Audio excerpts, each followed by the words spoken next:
And as always, the honk will lead them. What's going on, everyone? Welcome, Argonauts. Welcome, everybody, to a Tuesday stream. It is August 25th, 2026, in the year of our Lord, etc., etc., etc. And I hope everyone is doing well and is looking forward to our gamebook illustration stream. That's right. Guess who's back? Back again. Car Wars back. Tell a friend. It's time for day 2 of our gamebook playthrough of Car Wars Fuels Gold. Illustrated live, as always, by TariToons. I'm very excited for that. I'm very glad to see everyone here. I'm extremely happy to see Imaginary Exponent here as well. Oh, no problem. I just thought you were so excited. You're like, kapow. I'm going to throw in, is that Cyrillic? I thought you were like, it's time to throw in some other thing because it's so cool. But no apology necessary, Imaginary. It's good to see you. I'm glad you're here and doing okay.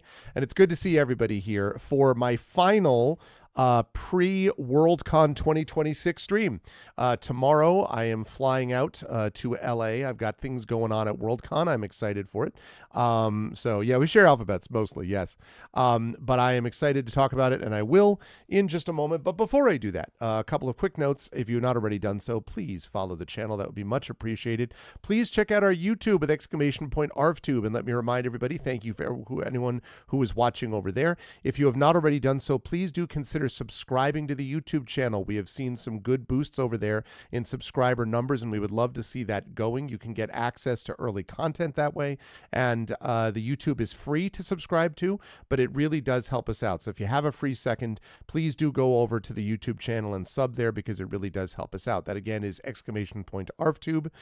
Discord is !ArvCord. Love to have people over there as well. That place is always hanging, is always doing well, and is always a good place for people to hang out. Hello, Big Boss. Good to see you, Big Boss. And yes, that is always a good place for people to hang out, so please do that. That's that. And then, of course, the website for this is arvineleron.com. Financially, !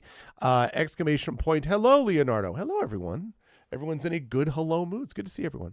Our shop is the merchandise area. You can get cool swag for yourself. That also supports the channel. The Patreon, ! Arvtreon. You can also get cool stuff by supporting us over there. I do want to encourage you to go over there and check it out. You can join it even for free and check out some of what's there. But if you join even at the $5 level, you get a free video newsletter once per month, in which I update everybody on what's going on with the channel, with my writing. We have a laugh, we have some fun over there, and that's just for starters. If you support at higher tiers, you get other cool stuff.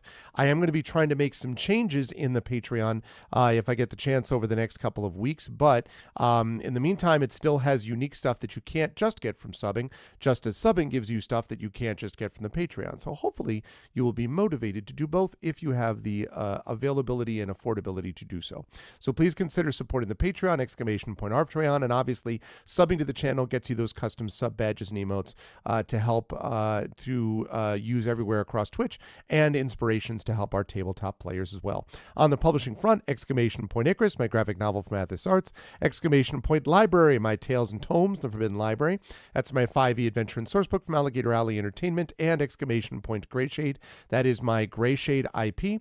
Greyshade, Renegade, and Heretic, the Grey Assassin trilogy, critically acclaimed, award-winning. You can get those at that link. You can get the audiobooks of Greyshade, Renegade, and Heretic from our very own Trin Sparks. You can get those at that link as well. And you can also pre-order the tabletop role-playing game of Greyshade, hopefully coming very soon from our very own Brandon O'Brien. Very excited about that as well.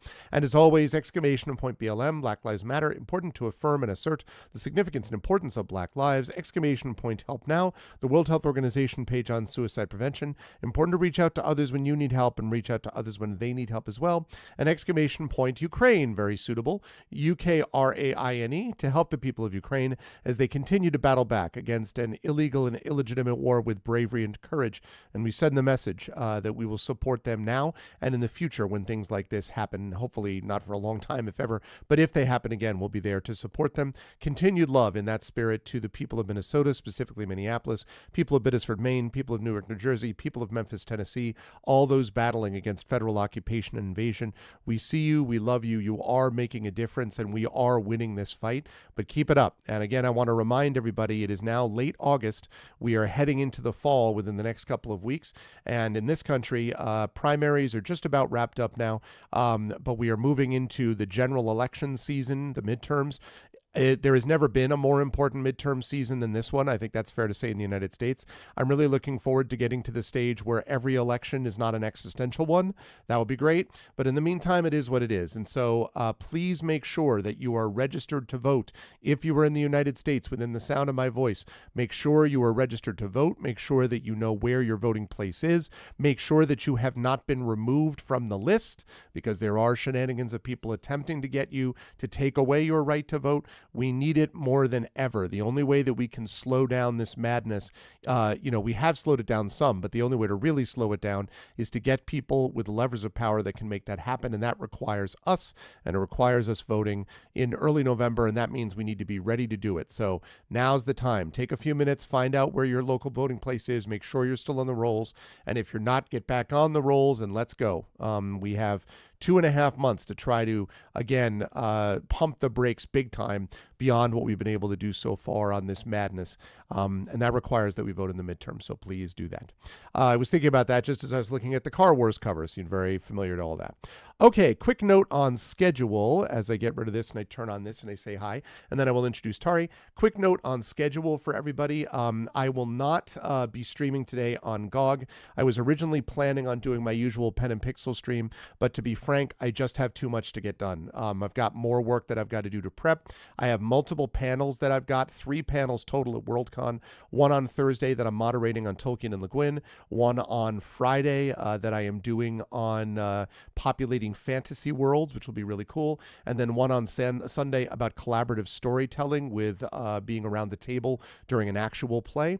And so 3 panels. I've got a virtual reading on Saturday, plus the big D&D event on Friday, and I have to do some prep, plus I have to pack. Like, there's a lot going on. So I am not going to be doing my GOG stream today. I am sorry for those of you who are looking forward to more Lamplighters League. You'll get more of that next Tuesday, but I am flying out tomorrow. I will be out in LA Wednesday, Thursday, Friday, Saturday, Sunday. And I'll be coming back on Monday out to the East Coast. And then 3 days later, I actually start my semester Thursday of that week, and then Labor Day weekend. And then we really launch into the fall after that. So that's what we got going on. I am very excited for it. I may have a stream out there, but I don't know. I'm not making any promises. They're extremely tentative because it's totally dependent on internet access. It's dependent on scheduling and time. I have a couple of people that are going to want to hang out with me and join us, and my daughter's going to be with me. Little Larv will be with me too. So there's a lot going on, so I cannot make any promises about streams. Maybe, but not sure. I can tell you that we will definitely be back here with bells on next Tuesday when I will be doing the Patreon Field Chat Shows and Game of the Month, making up for last month. This month it'll be September 1st, and that'll be Airborne Empires. So I'll be doing that, and then I'll be over on GOG as normal with Pen and Pixels doing the Lamplighters League. And I'll probably be a little bit jet lagged too if I'm guessing, but we'll see. That'll be happening next Tuesday, and then next Thursday I think we're back into some Suikoden, which I'm looking forward to doing. September's going to be great, by the way. We've got a new Arvathon coming up. We've got the big subathon that we do every year. That's going to be exciting. Got some cool stuff planned for that. So going to be a cool fall, and maybe a cool temperature-wise fall also. But we're not quite done with summer yet. And so in that spirit, I'm going to... there we go. I'm going to unmute myself so that my co-host in this particular endeavor knows that we're ready to go. And then I'm going to unmute her. And last but certainly not least, I'm going to... Hold on a minute. Let me make sure that I got that. Yes. Head over to reveal to you... the art as done inimitably by the one and only TariToons, who was with us. Tari, it's good to see you. I'm going to hear you and see your drawings. How are you? How's everything going with you? And how are you feeling about getting back in the saddle with this today? I'm doing good considering everything. For those not on the know, I've recently been put on ADHD medication. So everything is still very much in the finding out. The fucking around and finding out. I was wondering. Which is why I have been more absent than usual lately. But no, things are slowly getting there. The meds are working, but still need like adjusting because there's like downtime. It's like a whole thing. ADHD medication. Oof. Yeah. Also, shout out to the EU government and the German government for being incredibly ableist about the whole thing about ADHD medication, because it Unheard turns of. out I cannot go to Germany anymore whenever I want, despite being a German citizen, while I'm carrying my meds around with me, because they are like under special anti-smuggling laws and shit for that you need like a special certificate that Oh my only lasts God. for 30 days. And yeah, I fuck that. that's ridiculous. I thought the Like, whole I thought what happened to open borders, similar rules, right? like what is all that about? It's like not even that they can like have the same laws for like all of the EU or all of Schengen. Um, I don't know. Are you aware what Schengen I don't is? know if I know what Schengen is. Okay, so Schengen is like basically EU plus, so to speak. It's like all the borders in Europe that are open in theory. Okay. So that includes places like Switzerland and Norway and so on and so on that are Okay. not actually part of the EU, Right. but they still have open borders for Okay. travel. And a bunch of other stuff. But like like But maybe this is like there could contiguous be like even. a Like, you know? there could be like maybe like a sit down between like different representatives from the different countries That would where they could require like a make European but that decisions. would require a European parliament, Tori. I mean, Oh like, yeah, that would be an idea, right? oh Like just man. like have like the same fucking laws for everybody, because like no, every country has their own laws for like getting ADHD medication across the border, which is insane. Ugh, Absolutely insane. so dumb. Yeah, Super dumb. Super we dumb. are, listen, we are what? Only 75 years removed. I think that's right. Less than that, actually. 70 years removed from widespread use of shock therapy, particularly against Yeah. women. So, I mean, and I have used that once before with a group, and they were like, and someone was like, well, actually, shock therapy has some I'm like, okay, let's talk to the well actually crowd. The problem with shock therapy is that overwhelmingly it was used against people for whom it was not appropriate. And it was used that way for decades this way. And you'll be stunned to hear that that was predominantly used against women. Stunning development. So, we are so retrograde on this stuff. I mean, and my wife is a therapist. Oh, yes. I have heard many details about the nightmare that are some of these things. They are getting better, but it just so slowly. Anyway, I'm Still sorry to hear waiting for that. my That sucks. lobotomy, by the way. Yeah. Maybe this, but look, the art, Leonardo says in chat that that's some great artwork. I agree. Maybe this is what we need. Like, that's actually a self-portrait. If you were to just put Tari's face in that helmet, that would be Tari going across the border being like, I've got my ADHD meds, lock and load, with the gun in the turret on the top of the car. That's One problem though, I don't have a driver's license, nor do I have a Fiat Panda. So. Do you think this person looks like they need a driver's license? Come I don't on. think they still have driver's licenses in this world, do they? That's a good point. They're like, can you imagine? Like, that's the way you actually stop someone is you pull them over. You're like, this license is out of date. He's like, no, my one weakness. I'm not licensed. Well, hey, you can't do that. That's illegal. That one is against the law. Yeah. So, I don't think that's very likely. But I'm sorry that you're dealing with that. But as I said off stream, I am very happy that we are on a path of some kind, as winding and rocky as it is. There is a path, which is so much better than not having a path. So that's something. And yeah, we are here to have Tari, the extraordinary illustrator that she is, present us with this amazing work. Do you want to actually give us some, just as a reminder, chat, this is Hard Road Fantastic. It's maybe one of my favorite names we've ever had, for this game book, which is Car Wars Fuels Gold.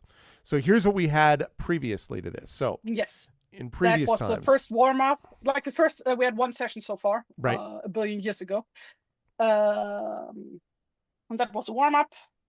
And this is our player character, Hard Road Fantastic. Hard Road Fantastic, with the built-in carbon fiber, the carbon fiber claw, thing. Yes. Yep. Very useful to have in a car, I guess. A huge claws. Yeah. That works all the time. That's actually convenient. Yes, Hard totally. Road had that done deliberately, actually, so as to be more effective as a driver. You know. No, yes, definitely. Yeah. Yes, then we had our first battle. Oh In some yeah. kind of arena. That's right. Car versus car. Yep. Yeah, I don't really remember the context of anything. That was the stuff we got before the guy came to us with a offer we just couldn't refuse. And then we had to go do this quest that we're on. So. But yeah, this was also when I decided to give her a Fiat Panda, because I think on the same day I had watched a video on YouTube that featured a Fiat Panda, an old one, and it was like, yes, perfect car. I love the iron grill in the front. It's just like it's so funny. Yes. Oh, it's standard issue with Fiat Panda. Did you know? Fiat Pandas, I didn't realize that. Is the roof mounted turret also standard issue on? Oh yes, absolutely. Okay. But only on certain years models. Different years come with different types of turrets. I need the Shaquille O'Neal meme. I'm sorry, I was not familiar with your game. I did not realize the Fiat turret. Okay. Oh yes, then we had sponsored by Fiat Panda. Not sponsored by Fiat Panda. That would be hilarious though if they were like, we're decided to sponsor you. Like, yeah, let's go. Oh my god, that would be so funny. They custom deliver me a Fiat. Yeah. Room service. We do need a new car, so. Well, there you go. See. that I bet there's no border problems with that. I bet they can just send it wherever. Like, I mean, yeah, like buying cars across borders in Europe is super easy. Yeah. See. Like I bet that's no issue. This is where the person is trying to was trying to find out how we were doing by telling us there was room service, which was some grade A bullshit that we were like, no, that was that. And then oh god, what's second largest motel? Did you do? This was all one session. We did this all in one session. Yes. Jeez. Wow. Yep. I remember that. That was the second largest motel because we had to figure out how many, what floor we were on. Oh my God. In the dystopian future, motels are built into 40-story high towers. I think somebody actually counted on stream how many floors this. Yes, that's right. This one has. Yes, and I think it was not. I think it was actually. I want to say 30. Yeah, something like that. 7, 8, I think it's 30 or 31, something like that. That's great. I think I did that because the game actually tells us on what floor we are. Yes. Right, and it was and you're running down the floors. Yeah. Like holy hell, that's a lot of floors for a motel. It's a lot of floors. Totally is. Thank you, Effect Life. Tier 2, 64 months of support. Thank you very much. I appreciate that, Effect Life. That means that is 5 years and 4 months, 5 and a third months, or 5 and a third years rather, for that. Thank you so much, Effect Life. I appreciate it. Thank you. We are using, of course, ArvBot Plus, brought to you by the power of Effect Life's programming. Yeah, they don't build it over 5 years. It's great. Good to see you, Effect Life. They don't build them like that anymore. That's right, Big Boss. They don't, not anymore. And then we have today's. And today's is just here's what I look like after sleeping in the 31st floor of the 31 floor motel or whatever is the deal. Something like that. And we are good to go with our character Hard Road Fantastic. Now, for those of you in chat who have not played with us before, many of you have, but for those of you who have not, the way this works is that you folks actually get to make the decisions on this. So you are the ones who actually get to decide where we go and what we do, although there are some limits in terms of sometimes we have to streamline things because it would be too hard on stream. But we're using an actual book. Let it be noted, this is completely non-Gen AI. Gen AI should be yeeted into the sun. This is an original book that I bought back in copyright 1986. That sounds about right. 87, 88, something like that. Obviously, Tari is a living person and not a chatbot, so no Gen AI art. Kill all humans. Damn it! I thought I changed that protocol. Humanity. I thought I changed Insert that protocol. It's fine. From I have no mouse. I must scream. It's fine. This is all Skynet. It's fine. This is all totally fine. But anyway, yeah, so no Gen AI here. So Atari is going to live illustrate this while we are doing our playthrough. I will give you a little bit of a summary of what happened in our last session so everyone knows where we go. And then you folks are going to be voting on the decisions that we make. Before we do that, though, Tari and I have to do one very important thing, and that is to decide what music we're going to listen to today. I was already thinking of something. Oh, yeah, what do you got? I don't remember if we already did that. Did we already do Full Throttle? I know we did Twisted Metal, and I thought we did Carmageddon. I don't know if we did Full Throttle. Man, I want to do Full Throttle. Okay, let me see if we did.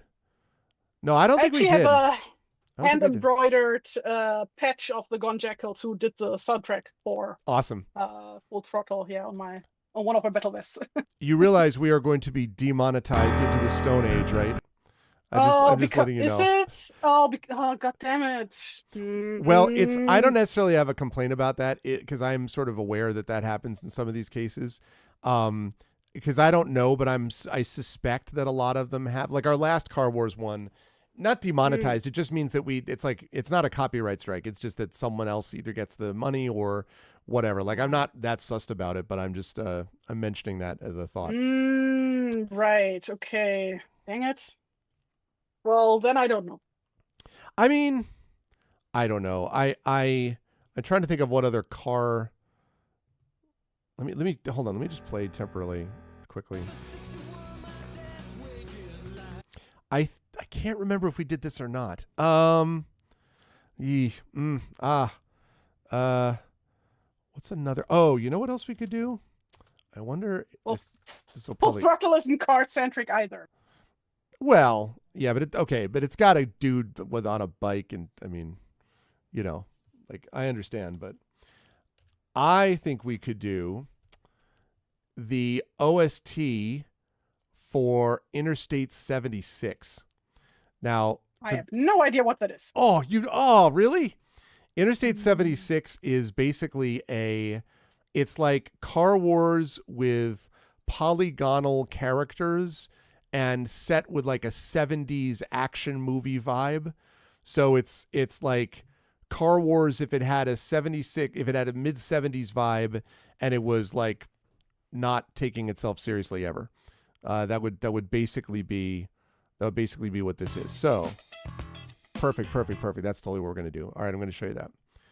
That may also be a problem, but whatever, right? Like, okay, I've put that link in. This is the Interstate 76 OST soundtrack, Nitro Pack soundtrack. So very cool. Oh my god. So good. Looks great. Yeah. This was honestly like, and the lead, that guy that you see in front. Before you look, Tari, give me what you think the name of the guy in the front with the sunglasses is. And it's not Arv. Okay, I understand. It looks vaguely like me in another context, but what would you say that nickname would be? Probably gonna be some riff on Tom Selleck, right? Like giving that vibe. I think it's got to be later. But it's earlier. Selleck is 80s. There is also an Interstate 82, which was the sequel, which is more like that. But I see. It's true, T-Bank. Oh God, yeah, I don't. It was hard as hell. Idea. Groove Champion. Let's go. Groove Champion. Hell yeah. See? It's so good. Oh, man. That is indeed very good. I think you would. It is hard as hell, but it is a very, very fun game story-wise and everything. It's just hard to play, but it was good times. Yeah, get down with that wah pedal, chat. Let's go. All right. So, this is what happened, chat. It all went down like this. And then you hear this wop music like, it started with a car called the Harburg. All right. So we are a champion driver. I know you'll be shocked. This, by the way, chat, is the world of 2036. So only 10 years from now, this is the world we're going to live in. I just want you all to know. Where adventure is everywhere and the right-of-way belongs to the driver with the biggest guns. Hell yeah. Based on blah, blah, blah, blah, blah. Okay, so here's the sort of summary. Mother said there'd be days like this. It seemed like an easy job. All you had to do was deliver a briefcase to a truck stop outside of Boston. Sure enough, shut your mouth. But then you found out that the Anarchist Relief Front wanted that briefcase too. The ARFs are tough customers, and their biker gang rivals turned out to be even tougher. And just when you thought the ARFs were beaten, they turned out to be very sore losers. Now they're holding your militia comrades as hostages in a truck stop, along with a fortune in gasoline. And the ARFs are threatening to blow up the gasoline, the truck stop, the hostages, and themselves. Can you save the truck stop?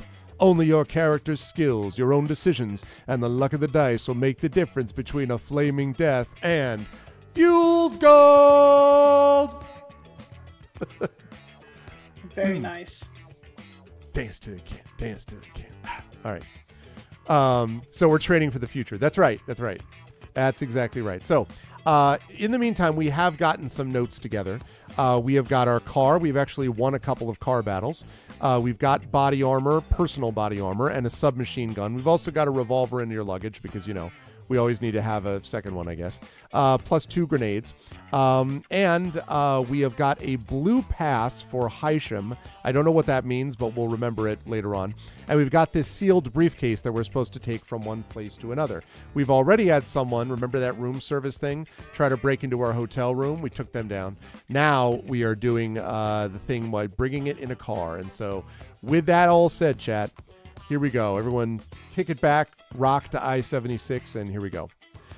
You pull onto the road again, heading toward Lone Star Louie's. It's only a half hour until you sight the gaudy sign. Lone Star Louie's, little bit of Lubbock, truck stop and grill. Only mesquite broiled steaks east of the Hudson. Oh, only mesquite broiled steaks east of the Hudson. Open 24 hours. Free jalapeno ice cream for the kids. Take the next exit, you can't miss it. This is the decision point. You need to decide whether you're going to turn to the truck stop and deliver your package or whether you want to take Kathy on to Boston. Oh, yes. We rescued a woman, Kathy, who was there. I don't remember why. I think we picked her up because she was under attack or something. She's eventually going to Boston. However, we also told her that we were going to need to stop at the truck stop first because that's our job, right? So we have to do that because if we don't do that, we're basically going to get in trouble. And so the question is, are we going to stick to that or take the girl to Boston? So this is our first vote of the day. I'm going to pull up my polls here. Okay, here we go. Very simple early vote here, chat. Vote $vote space 1 means we go to the truck stop, which is what we're supposed to do. $vote space 2 means we take the girl to Boston. Make sure as you vote, you groove, all right?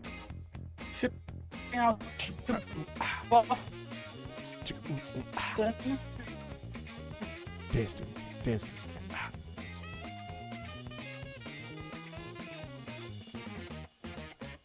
You know that it's working because Tari's giving you the dynamic shot of the cockpit right now, like it's the inside of the car. We know that the groove is working. Yes. Oh yeah. All right. The groove. Oh my God, the wah pedal. And the Rhodes, we got a Rhodes organ in the background. Let's go. And of course, trumpet. Because I play trumpet myself, I often get very smug when I'm talking to my kids about it. I'm like, and what makes this song work? And they're like, the trumpets, Dad. I'm like, that's right. You are correct. All right, we got one vote for... We've got one vote for... I think every stereotype about dads ever was specifically based on... Oh, yeah. Oh, yeah. 100%. Truck stop is vote 1. Move on to Boston is vote 2. Oh, man, I forgot how good this soundtrack was. Exactly. When you have something to brag about, why not do it? Exactly. So from when is this game, though? This game, I want to say... So how old is this game, by the way? Late 90s, I want to say. I'll look it up. I think it was late 90s. Because it looks like the kind of 2010s indie game, you know? No, it was earlier than that. It was 1997. Yep. Oh, man. We are voting... Imaginary. We are voting for... we were given this thing to bring this sealed briefcase to stop. Yeah, exactly what Effect Life said. To stop at the truck stop or bring the girl to Boston. But we told the girl when we picked her up that we were going to have to stop at the truck stop first, because otherwise they're basically people watching to see if we do this mission. And if we don't, they're basically coming after us. So we told her this, but, you know, it's technically still a choice. So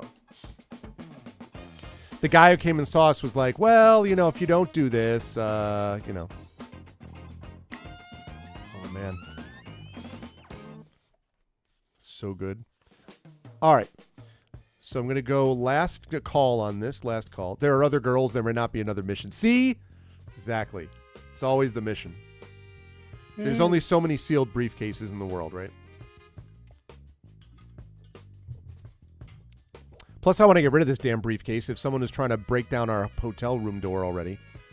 Hotel's a little dramatic. The largest motel in the world. Yeah, I think that's what it was, Tari. It's the fact that it was both a motel, but also had like 30 plus floors. And I was like, yes, any motel I've ever been to has like 2 floors maximum. Like, you know, the girls working for those people. I've never been to a motel. They're not really a thing here. Yeah, so, yeah. I mean, hotels, obviously there are hotels that have lots of floors in them, but motels, it's not what you would call high class accommodations. Okay, right. So the vote is this. What if there's a girl inside the sealed briefcase? This is a good point, Leonardo. That's an excellent point. And if that's and that person could be dying right now and we wouldn't know. It's Schrodinger's girl. Like maybe she's in the briefcase. Maybe she isn't in the briefcase. We don't know. So this is a good point. All right. We are stopping at the truck stop according to the will of chat. You pull up to the gate. I'm going to have to do that voice because you pull up to the gate of the truck stop. Oddly enough, there's a militiaman at the gate, and there are several Massachusetts militia vehicles here. In fact, the whole place is full of militia and police. Damn. The guard at the... Okay, I added the damn. The guard at the gate stops you and asks your business. You show him your blue pass. Then he asks your passenger her business. She's with me, you say. She was hitchhiking, and 2 guys started bothering her. I'm going to take her on to Boston when I'm done here. The guard thinks for a minute. Okay, he says finally, go on in. But you'll have to stay in the restaurant, he says to the hitchhiker as he hands her a pass. You drop your passenger off at the restaurant. A guard challenges you and reminds you that you can't park here, but you explain the situation, and he retreats. Do you wish to go directly to the main building, or do you wish to charge your power plant first? So, in the dystopic future, apparently gas is not a thing for the most part, and so you've got a power plant. So, the question is, chat, do we charge the power plant or not? $ vote space 1 is go directly to the main building. $ vote space 2 is charge your power plant first. Right, like the whole thing with this was, which is so fucking hilarious, that they have electric cars in the apocalyptic future, right? Something like, it's so funny. Like, can you imagine? It's just, yeah. It's like, I mean, listen, you know, it is true that EVs are the future. I just don't know that EVs plus roof-mounted turrets are the future. Like, that's the... No, it's just like, because, like, they are, like, luxury products, right? Yeah. Currently. So it's like, you know, for, like... Well, at the time, like, the funny thing is that in these, like, in Car Wars, if you get a gas-powered vehicle, it's, like, this huge luxury because they're really powerful, and there's all this, like, nostalgia. But it's, you know, you're reading it in an age in which gas is king, right, back in the 80s. So it's like the world of nostalgia for something that hasn't left yet. It's like they were predicting it was going to disappear or eventually be replaced. Yeah. I mean, fossil fuels, they are going to be replaced eventually. That's the whole thing, you know. Yeah. All right, we got 2 votes for power plant. 2 votes for power plant. I'm going to last call this. Please get in your votes now. Also, I don't know if you can see this, chat, but, or maybe Tari can. That's what the look is of the officer. Isn't that a Mountie? No, that in the U.S. Highway Patrol can have hats like that. They can have hats like... We went further north than we saw. That's right. No, they can have hats like that in the even in Highway Patrol. The mirrored sunglasses with the mirrors on the inside, you know, that type of deal. First production rechargeable electric car was built. Thomas Parker built a production electric car in London, 1884. Andres Flocken built Germany 1888. Yeah. No, I mean, the thing is that, like, everyone talks about the new technology. If it hadn't been restricted by fossil fuel companies who did not want the internal combustion engine to go the way of the dodo, we would have had it a lot earlier, you know? So... Yeah, although Effect Life, well, that but also batteries being a thing, right? And the batteries. And battery technology has improved a lot, though. But yes, you're right. Yeah. You know, Effect Life, it is true, but EVs, the range and charging speed infrastructure, that is improving rapidly, though. I mean, yes, you're right, but it's improving rapidly. I would guess that 10 years from now, range is not going to be a real concern, just because the battery technology has improved so substantially. So... okay, and there we go. We're going to go to the power plant first. We want to be responsible. Okay. You park your car near the chargers. Excuse me, sir, a large militiaman bellows. Civilians are being evacuated. You will have to return to your car and leave. I serve the flaming... No. You show the militiaman your blue pass. I'm sorry, sir, he says, saluting. I can't allow you to park here. You can get a charge later if you need one, but at the moment this area is being cleared. Further questioning reveals the only place you'll be allowed to park is in front of the main building. All right. Guess we'll worry about that later. At the door of the main building, you are challenged by another guard. You show him your blue pass. He lets you keep it. Every time they say blue, it's italicized, which worries me a little bit. We do have a blue pass, but they keep saying blue pass.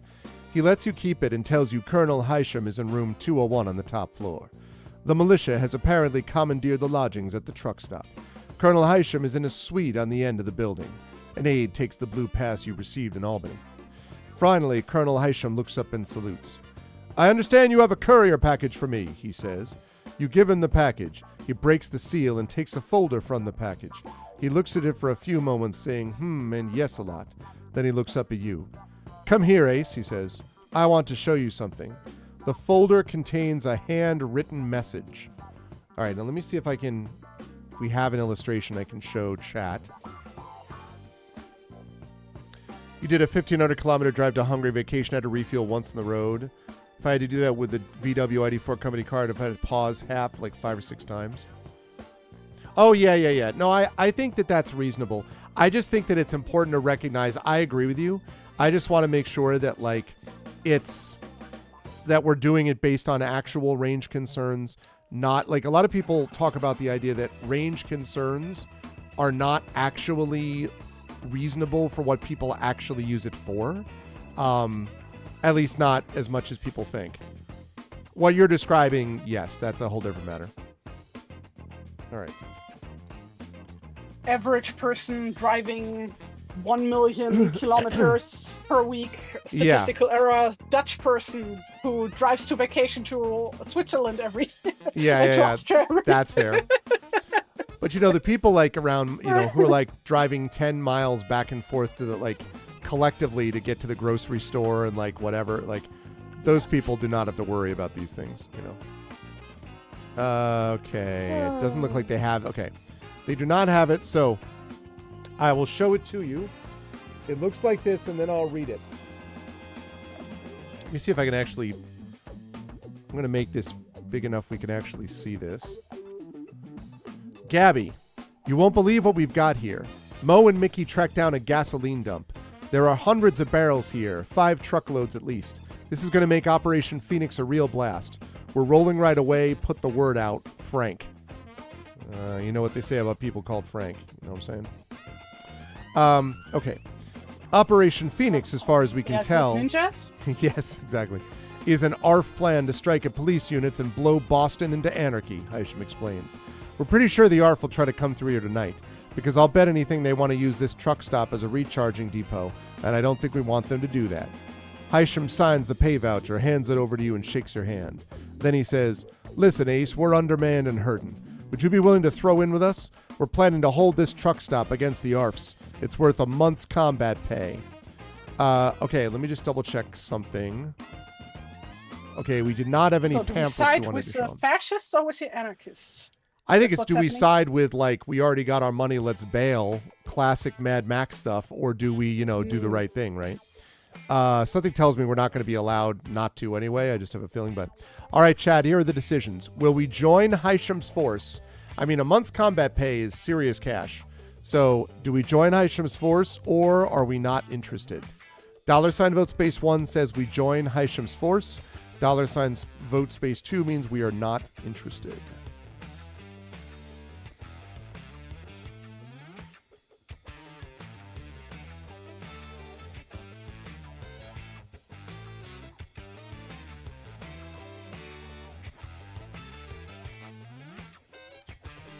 Okay.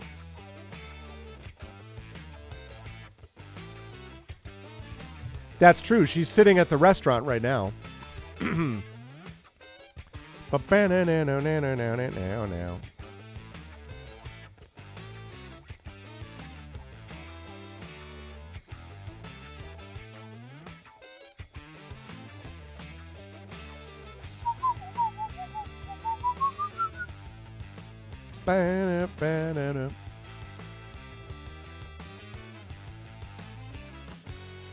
Oh my god, the soundtrack is absolutely awesome.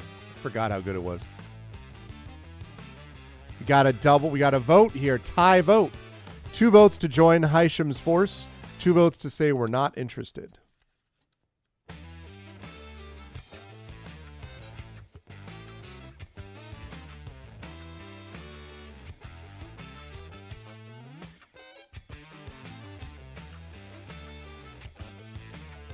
Right, Leonardo? That's what I'm saying.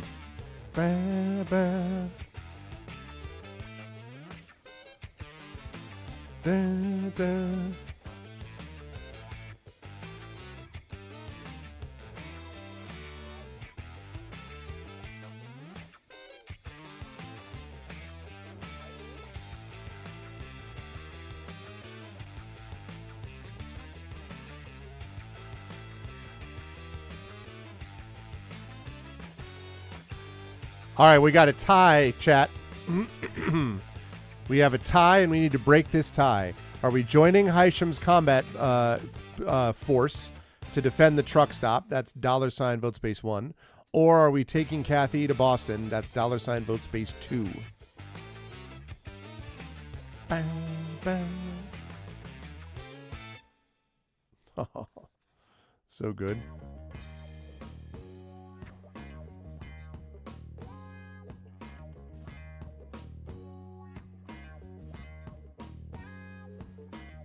Last call, last call. Gonna need someone to break this tie. Currently, we're sitting at 2-2. Chat is divided. Someone must bring us. A house divided against itself cannot stand.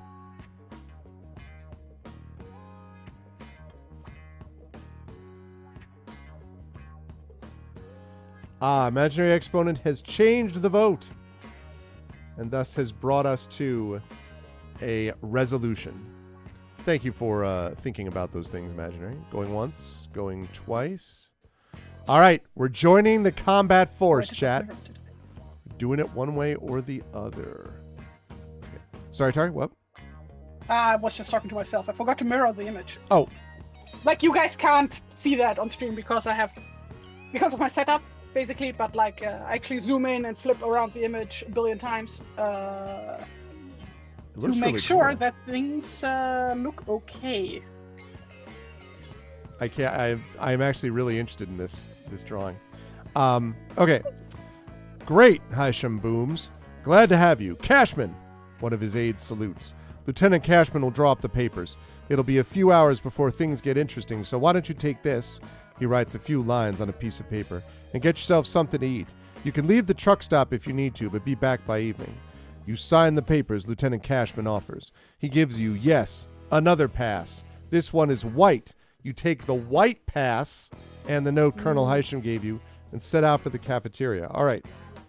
So we got white pass. Are we now passing as a white person? Is that what's happening? In the dystopic future, you can never really pass for white. Okay. So we did that, right? And you set out for the cafeteria. If you left someone waiting at the cafeteria, well, we did. That was Kathy. You walk over to the restaurant. Kathy is there, sitting at a window table, eating an algae burger. That's right, I said it, chat. An algae burger. You order the same. The two of you make small talk over your meal. After eating, you get up to pay. The colonel's note tells the militiaman manning the cash register to charge your meal to the militia. You slap Kathy's ticket in with yours. The cashier scowls but accepts them both. What will you do now? Take Kathy on to Boston. Tell Kathy you have to stay here.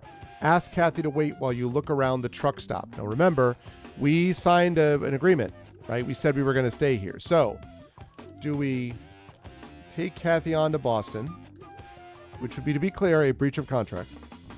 Do we tell Kathy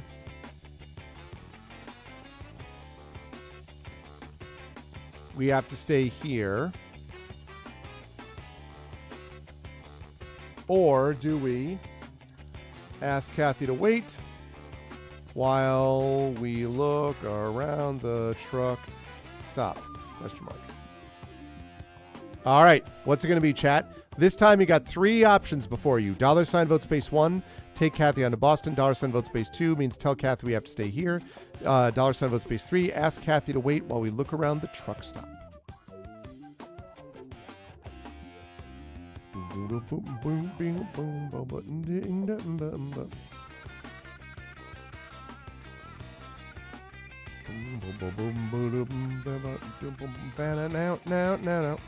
We already got 4 votes for that last one.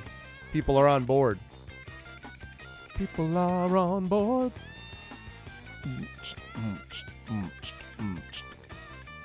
All right, last call, last call. And all right, we're going to ask Kathy to wait. All right, this gives us a lot of different options. So we can only do each of these things once. Okay, so we can only do each of these things once. We can recharge our power plant. We can get something to eat. I thought we did just eat. We could visit the auto bank. We could say hello to Lone Star Louie.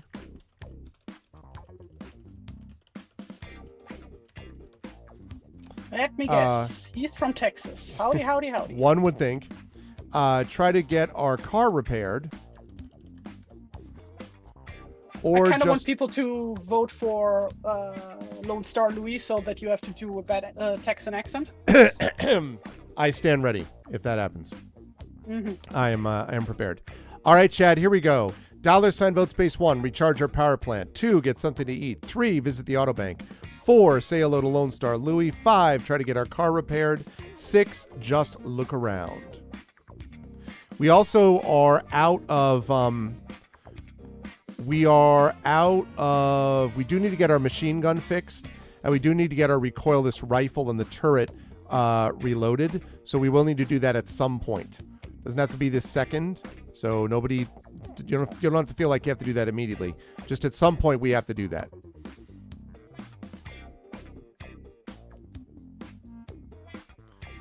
So that's how badly damaged the car is, Triffid. Like, machine gun's inoperable, the left one. The top one, the turret is just out of rounds. And in fact, I think we used a lot of, I don't know if we used the heavy rockets. We might have not used those. But we definitely did use a bunch of rounds from the rest of the stuff, so.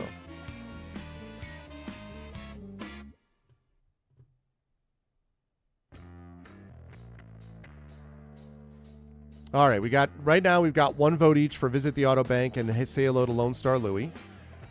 Don't forget, we'll have time to do multiples of these, but we can only do each one of these once.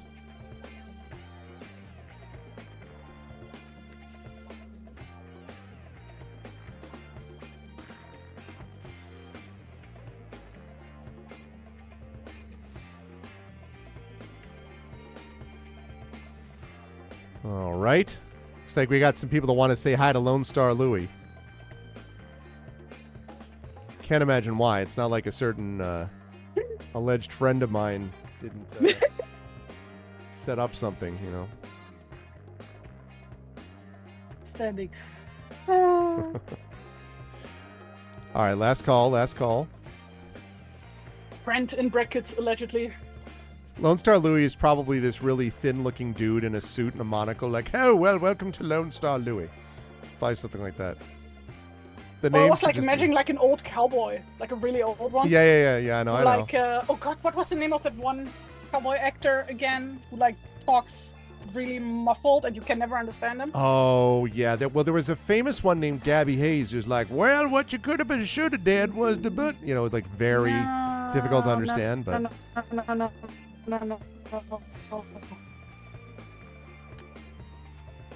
No, he's like...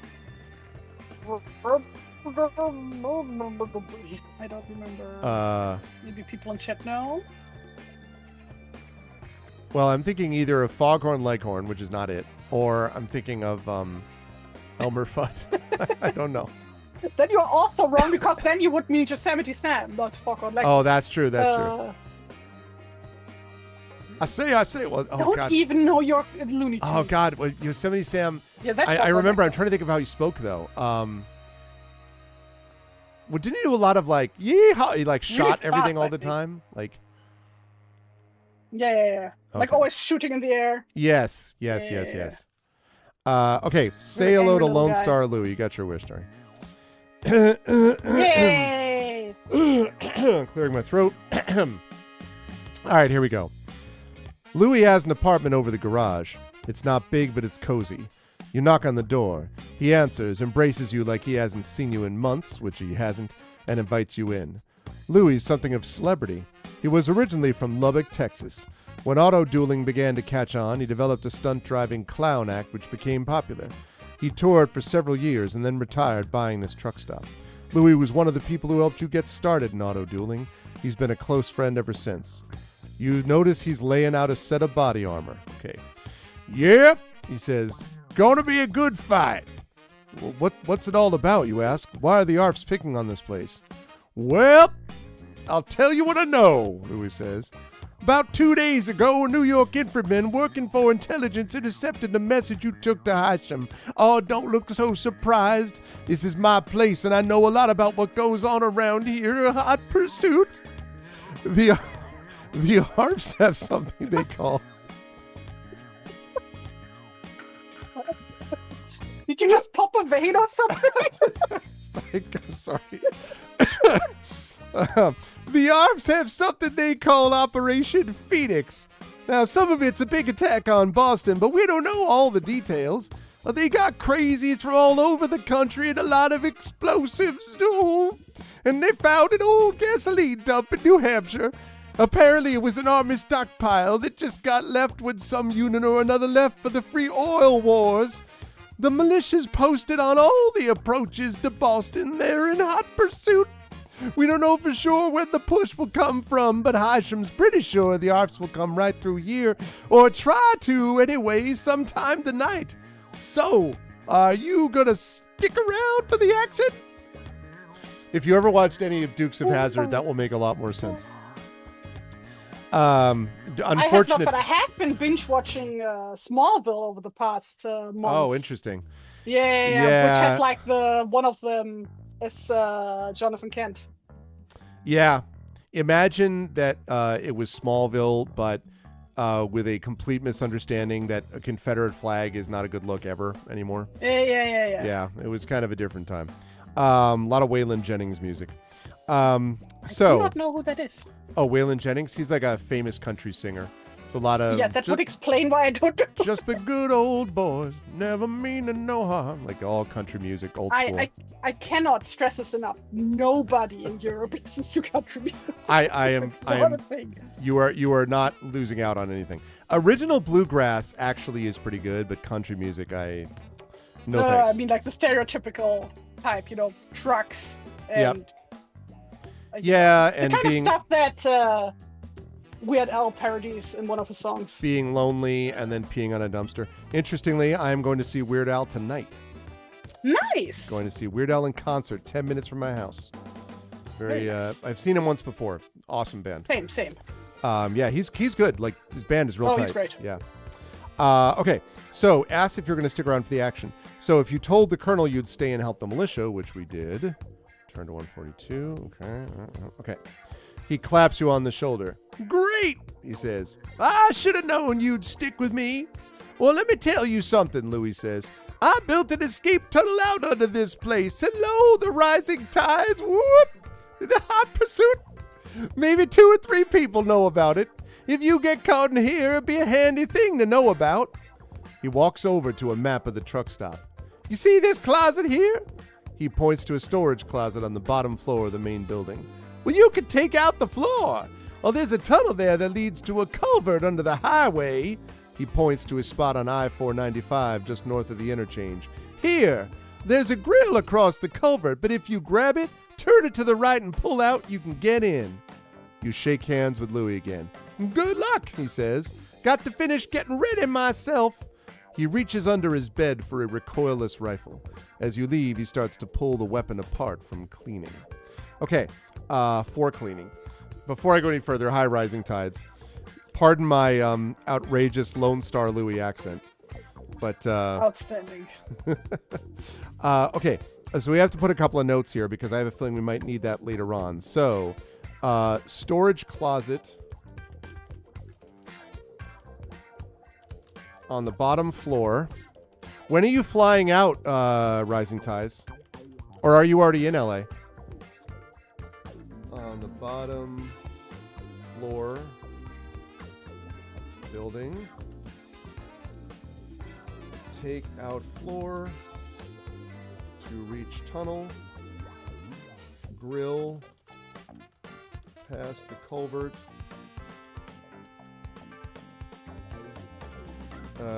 Grab.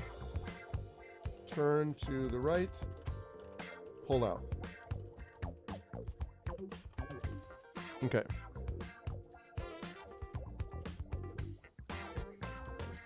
I spelled it like grill, like So, Greg, you should grill do you like damn apples?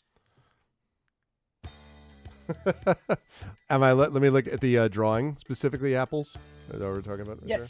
Yes. Look at that. So wait. Is that a cutaway? Like, how are we seeing the briefcase? So you know these things called comic books? That Oh, have, you like, did. different- You did the double panel. Oh, Yeah. sweet! Look at that. I do know something called comic books. In fact, I believe I've spoken to a certain friend of mine about this very subject. Oh, that's awesome. This is the thing. I honestly have to say, I head to the airport tonight. Should be in LA by tomorrow morning. That's awesome. Safe flight for that, Rising Tides. No, I'm not driving to California. Much as I'm not a fan of flying, I'm not going to do that. So I'm flying back to Cali tomorrow. We are, I think, going to be getting in about 5 o'clock-ish or something on Wednesday. And then we'll be out there. We're flying back Monday, back out here. So that is the plan. We're leaving from JFK again, so I'll have to get a lift down there, which is not optimal, but, it is what it is. No driving out to Cali. So the thing that always amazes me about the comic drawings is that exact thing. Besides just the skill of the art, it's the whole, like, what gives you the idea to go, I'm going to have this extra cutaway. Like, it makes total sense. It's very cool. It demonstrates the importance of the briefcase, blah, blah, blah. But, like, it wouldn't necessarily occur to me that's the thing that you show visually on a page, in terms of how to manage the panels. So whenever I see people doing that, I'm always like, that's so cool. Like, deciding that that's the thing to focus on at that moment visually. So. Well, I mean, it was about putting the focus on the briefcase. Yeah. But also it's just basically filmmaking 101. Yeah. This kind of framing. Yeah. Where you're but because basically how I did it now, basically Uh-oh. to pay. Well, we got roboting out. Lots of roboting out. The same thing. At first, Hold on. We got major roboting. from the outside. Hang on. We got major roboting. I didn't catch any of that, Tari. Can you try again? Test. 1, 2, 3. Can Okay. you hear me now? I think we can hear you now. Yes. So try it again. Yes. Okay. Yeah, I like quickly turned my Wi-Fi off and on again. Okay. So let's see if that works now. Okay. I'm still fine. Still fine. So yeah, Okay, sorry, so what I was didn't the get to last that. thing you understood? I heard like it was said? just basic filmmaking, and then I heard it. Okay. Yeah. So like this basic filmmaking, like first like that. I basically set this up as like a whole sequence from the first picture. Right. Like we know our character's driving. Like, oh, here's like a person in a car driving fast. Yep. Then we change the shot to show that like something next to them, the car. Caught about 20% of that. Item is important, you know. I'm like, Caught about 20%. Sorry, I caught about 20% of that. We roboted again.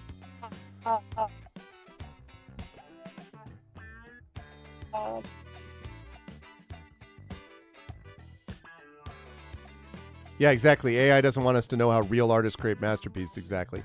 Okay, so yeah, what I caught was do the establishing shot, then your he's going to try doing this again. I think is what's happening. Test. Hello, I can hear you. Can you hear me okay though? At the moment I can. Oh god damn it. At the moment I can hear you fine. Okay, cool. Let's hope it stays this way. Let's try that again. So what was now the last thing you understood? So I heard, so you said it's like in filmmaking you want to do an establishing shot of the driving, and then you started up. I need to re-share my screen apparently. Yeah. Leonardo in chat said AI doesn't want us to know how real artists create masterpieces. So yes. We're going to fight through it. Okay. Masterpieces. Yes, establishing the whole thing with see someone in the car. Yep. You got that? I did get that. I got that. Oh no!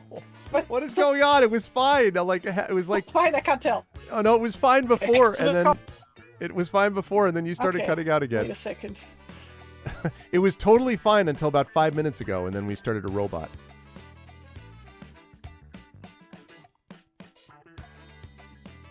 Hang in there, chat. Tech problems. We'll get there.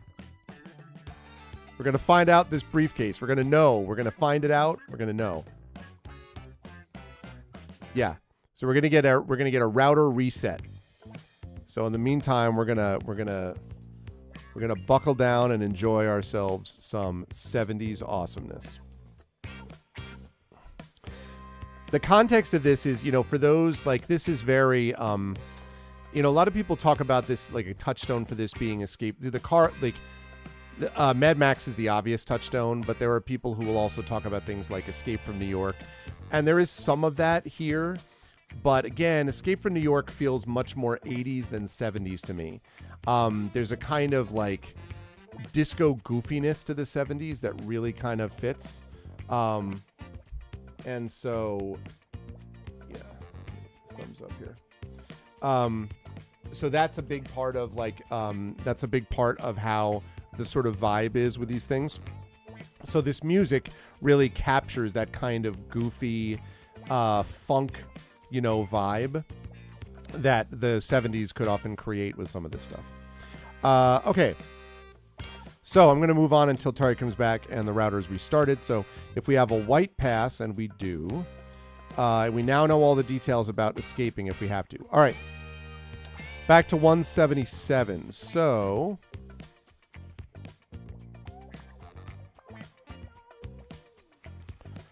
okay, so now what we're going to do is so we have these options. Yep, that was expected. In the meantime, we're going to actually, I'm going to do this so that wasn't the one I was going to look at. It was that one. There we go. All right, so stay with me while Tari reconnects. So now, chat, that we've done this, we said hello to Lone Star Louie. So now we're back, and we can make a new set of choices based on what we have here. So we're going to do these choices again. So we visited Louie. So now, $vote space 1 is recharge our power plant. $vote space 2 is get something to eat, which I kind of thought we already did, but whatever. $vote space 3 is visit the auto bank. $ vote space 4 is try to get our car repaired, and $ vote space 5 is just look around. Now that we've said hello to Lone Star Louie, what do you want to do as our next thing?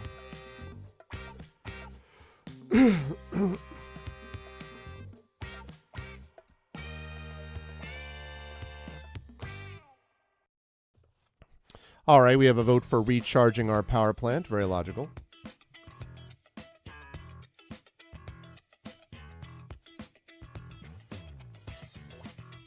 Oh, machine gun repaired. T-Bank, if you want that, $ vote space 4 would be what you're looking for.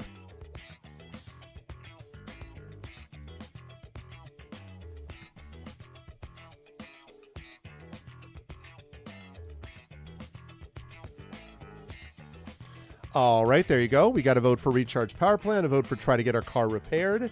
Please get your votes in. We should be able to do others of these. We can only do each of them once, so we already did the visiting Louis. So we have now power plant, get something to eat, auto bank, car repaired, or look around. So now we've got recharge 1 vote and repair the car 1 vote.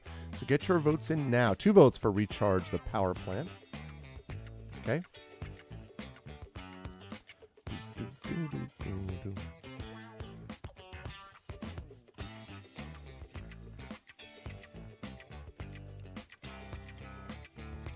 All right, looks like Tari is back. Let's hope that improves things.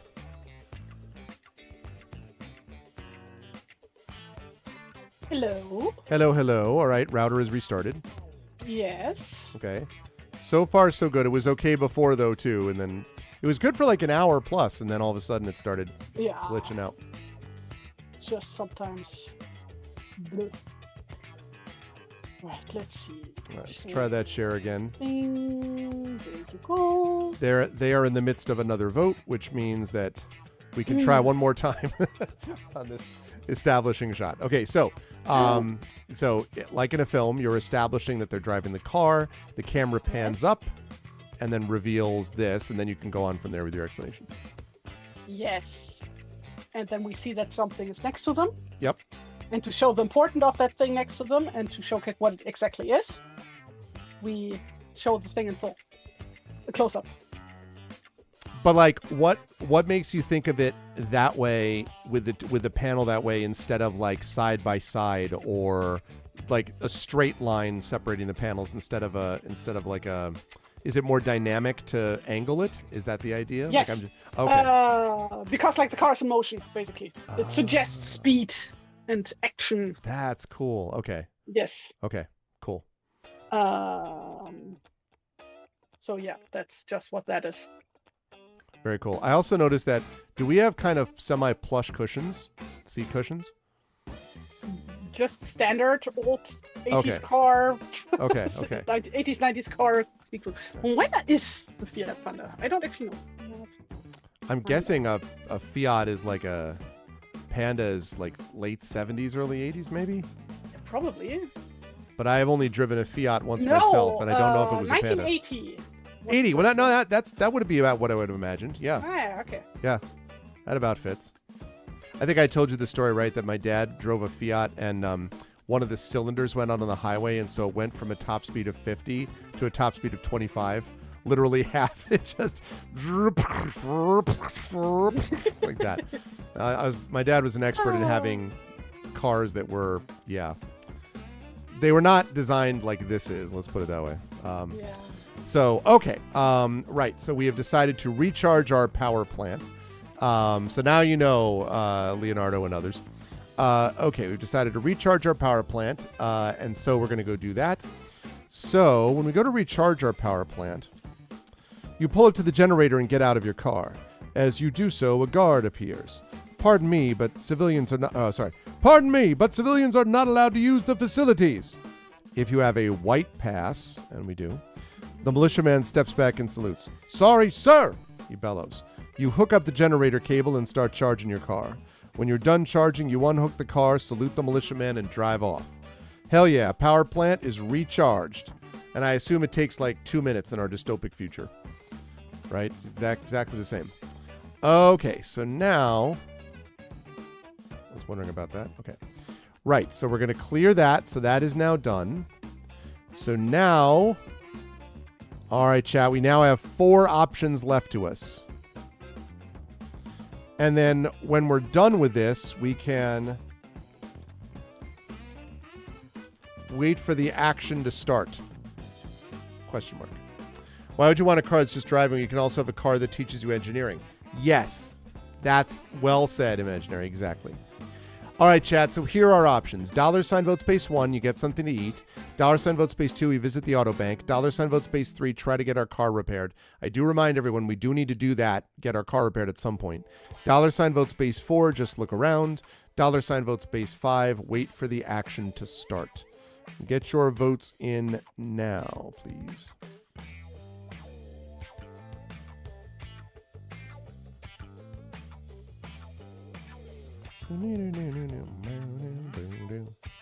By the way, did you give Kathy a Boston accent?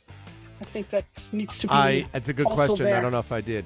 The khakis and the khakis. Yeah, I'm going to Bahaba. Bahaba? Bahaba? What's Bahaba? Khakis. They put my khakis in my khakis. There's kind of a is the R. You'd be like Bar Harbor. But there's like bad habits. Sort of like that. Yeah, I go to like Roxy and I drive the car. It's kind of like a meh sound. There's a lot of the Boston accent. And also socks. A red socks. Socks. Red socks. Boston. I gotta take the cat to Fenway to watch the Red Sox. There you go. Oh. All right, let's see. Going once. Nothing makes me. I get a big smile on my face when I hear a strong Boston accent because I love Boston and it reminds me of when I was doing my doctorate up there and stuff. So, all right, we are going to try to get our car repaired. That for most of my life, I wasn't able to pronounce Massachusetts at all. Really? Like that was like one of my big words that I could never correctly pronounce because who the hell thought that word? Massachusetts. Yeah, I always said like something like Massachusetts or something like that. Mm-hmm. You know, it's. I had the thing where when I was a kid, I sort of threw a bunch of T's and L's at the wall when it came to saying the word caterpillar, which I always pronounced calipitter, because I was like, it's just a bunch of. I'm like calipitter. Apparently, when I was very little, that and also I had trouble when I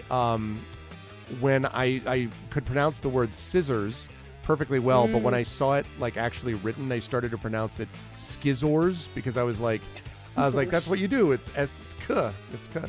Yeah. So. Yes, because pronunciation and spelling in English totally perfectly matches pronunciation always. 100%. That's what I love about English is its consistency and how it's totally reliable. These connections. Okay.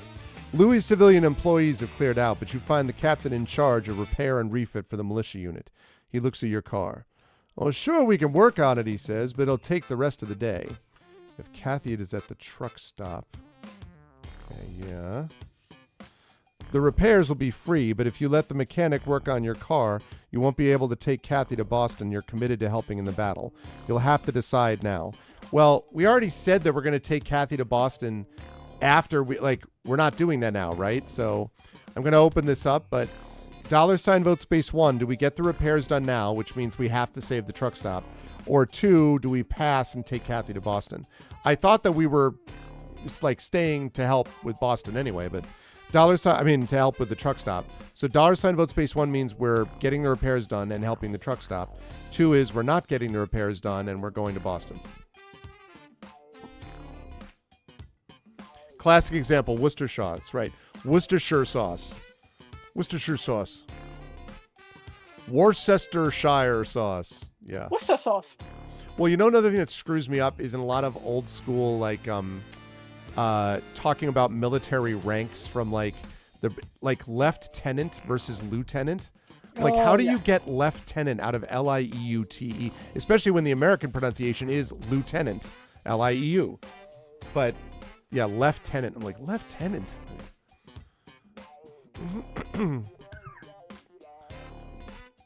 Or don't get me started on colonel, which is colonel, apparently.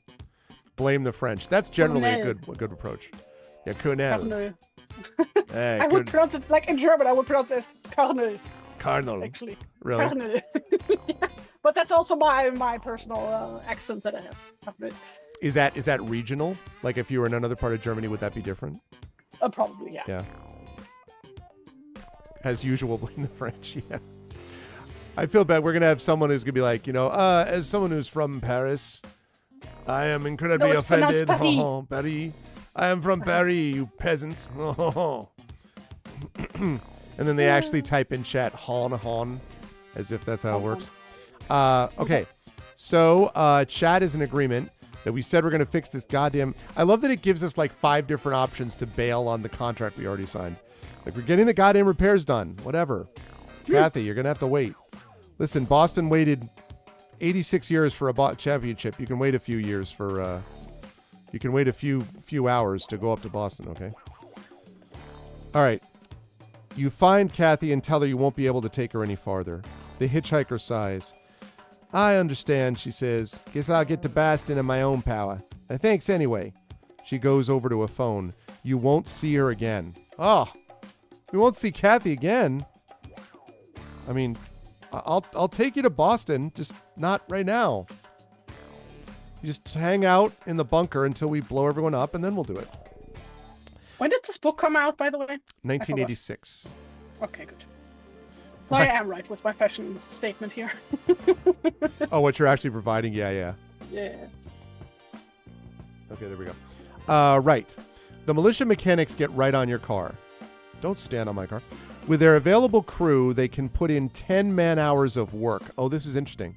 So each man-hour can do one of the following. A, can repair up to 5 hits of general damage. B, repair 2 damage boxes on a weapon or power plant. C, improve the car's handling class by 1 if it was reduced by combat. D, increase the car's defense class by 1 if it was reduced by combat. And then E, replace the computer if it was broken. Interesting. Car will be resupplied with ammo as well. All right, well, I'm going to have to go look at this because I don't honestly remember. Let's see. Dice damage 2. Okay, the recoilless rifle. So we have 2... How many rounds? Let me see. It looks like we've got 5... Is that right? We've got 4 damage boxes. 2 dice damage is right. 0 rounds left. Okay. So that's going to be that. The machine gun is inoperable and has to be fixed. Heavy rocket, rear combat bonus -1. Dice damage equals 3 plus 1 targeting computer. And let's see. Oh, the car hit points. There we go. All right, so we started out, the car hit points were at 50, and we went all the way to 19. Oh, wow, we really got smacked around by this thing. Oh, no, because it had been reduced a little bit already. So that's not as bad as I thought. 39, okay. So we lost 20 hit points. Okay. So we are basically down 20 hits on our car hit points. So what we need to do, chat, is we need to fix... So you follow along with me and tell me if this sounds good to you, okay? We have to get 20 hit points repaired on the car. 5 hits gets repaired in 1 man-hour, so it'll take 4 hours to be able to restore the car. That leaves us 6 hours. Then we have to restore damage dice. Now, the machine gun, the left die, was completely destroyed, so to repair it, we're going to need to fix 3 total damage boxes. So what that means is that's going to take a total of 2 man-hours to replace the left machine gun. So that would make it 6 total man-hours, leaving us 4. Then we would have, let me see. I don't think we got damage anywhere else. I think that was the main thing, because our defense class already started 11. So basically, yeah, if we take that 10 hours, we should be able to be completely restored. It looks like. Yep. So it looks like that we're totally good on that. We have not taken damage elsewhere. So I think we're good to go, based upon what I see there in the statistics. So I don't even have to ask chat because we can do it in the time available to us. So we're going to go back to the rifle. The rifle is going to give us again how much room, or how many rounds rather. It's going to give us, show me the rounds, show me the rounds.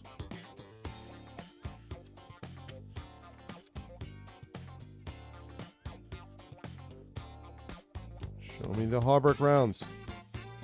There we go. Let's see.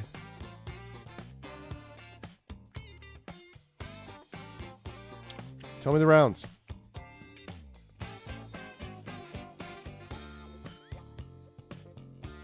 Okay, so 20. So there should be 20. Should be 20 in each round. So 20 rounds left.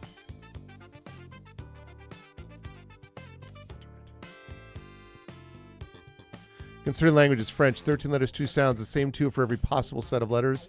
English, 7 letters, 5 different ways to read them all valid. German, 34 letters, 40 sounds, only one way to read it, unique to the side of building you live in. An emphasis on a wrong syllable, you have to change consonants to escape the judgment. Which is, of course, capitalized since it's German. We just capitalize words at all times. We're like, all right, quick, capitalize. But, like, why is it, like, such a thing that people struggle with? It's literally just nouns. The nouns get capitalized. It just does like, feel like difficult. Every so often they're just kind of like, now, do it. Oh, actually, we can restore. It had 39 hit points left. We can actually restore this all the way to 50 because we have the extra time. So, yeah, let's go. All right, so we can restore that to 50, 20 rounds, 20 rounds, 20 rounds, and it is no longer inoperable. And everything else is working. All right. We got all that done, I think, for free, he said, doubtfully. While they're working, you may return to 177. Okay. All right. So there we go. That was good. I'm glad we got that accomplished. Right. So now what we've got is this. All right, chat. We've done all of these things. So now, $ vote space 1, get something to eat.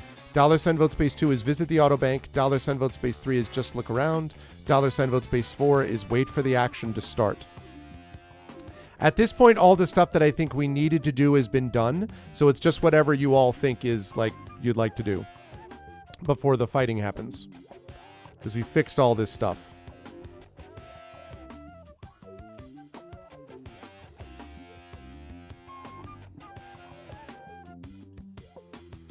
T-Bank says, wait for the action to start.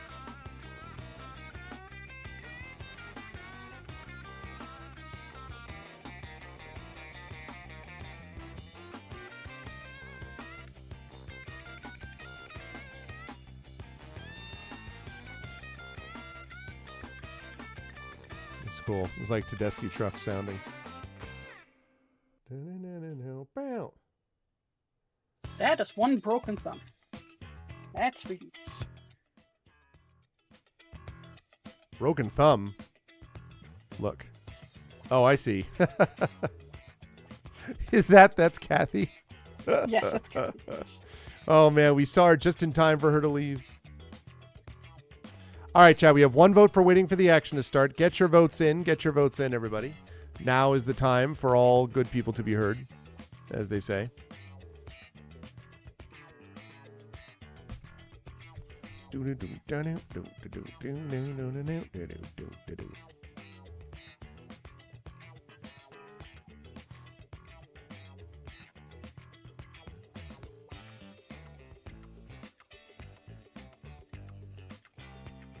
All right, we got another vote for waiting for the action to start.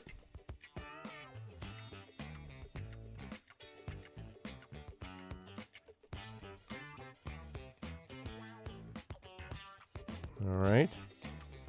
Going to last call this now. Okay, going once.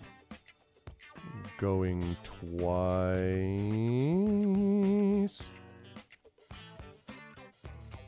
Sold.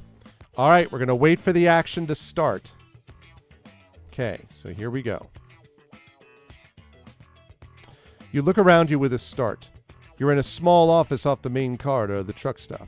Somehow, you dropped off to sleep while waiting for the action to start. Wait, what? Someone draped an olive drab blanket over you and placed another one under your head. From the bustle you see around you, it's time to get to work.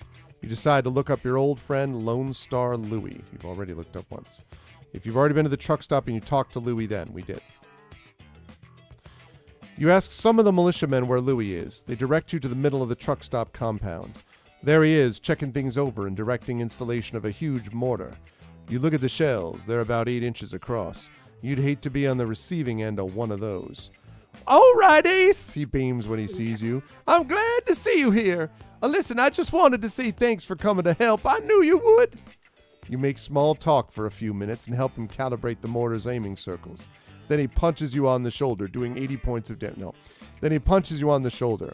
Well, I think you ought to go report to the colonel. Hang in there. Hot pursuit. I know the girl in the picture is chewing a gum, but I saw a gas mask in that image, and I now try very hard to unsee it. I can see that. Maybe it's both. Maybe it's a bubble gum that doubles as a gas mask in the dystopian future. This time, you find the colonel in the cafeteria commandeered as a meeting room. Okay, Ace, he says, glad to have you back. I have a job for you. The ARFs are convoying down here. He points to a map along I-495. Now, these guys are really loose. They don't have any controls. Anyone can join the convoy. Fact is, there are probably a half dozen cars there who don't know they're convoying with a gang of terrorists intent on destroying Boston. What I want you to do is lead a force of 6 vehicles up here to Marlborough. When the convoy goes past, you join up with them. Stay to the back. As soon as the fighting starts here, you start shooting. They're disorganized already. If we can disorganize them even more, we can split them up and pick them off. Sound group? Sound good? It's sound group. It's the rest of your group is good. Sound good? That's what he said. Okay, the rest of your group is over there. He points to a spot near the charging generators. Oh, and you better take this. It'll help identify you if things get thick. He hands you a baseball cap with Hisham's Heroes and a first lieutenant's stripe embroidered on the front, then salutes. All right, I need to write that down. So we also have Hisham's baseball cap. Greg, tell me like a really stereotypically well-liked band from the 80s. Duran Duran. Duran Duran, okay. And I guarantee people looking just like this were at Duran Duran concerts. Okay, yeah, that's what I was looking for.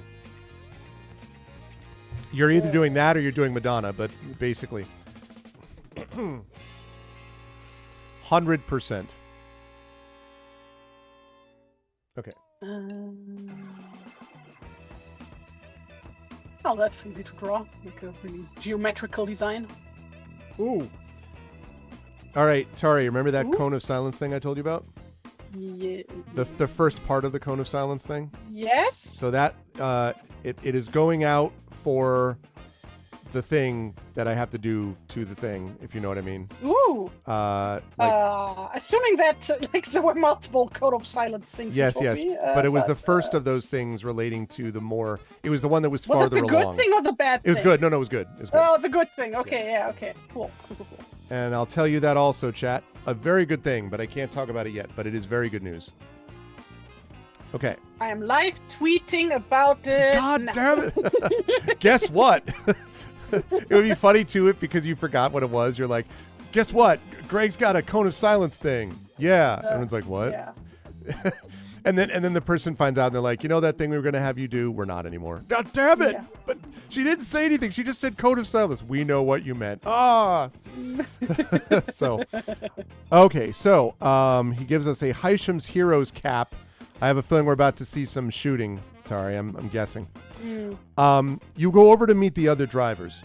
There are 5 of them, each with a nondescript but well-armed car. Among them, you recognize a fellow pro duelist. Another turns out to be an amateur you've heard of.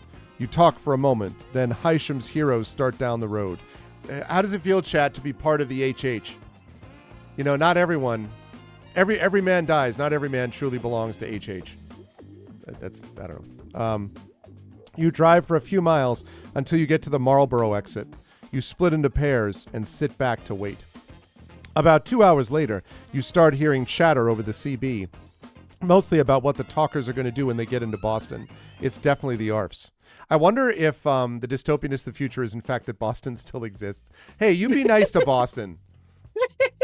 Boston has more universities per capita than any area in the world. Okay? Lots of colleges, universities, higher learning.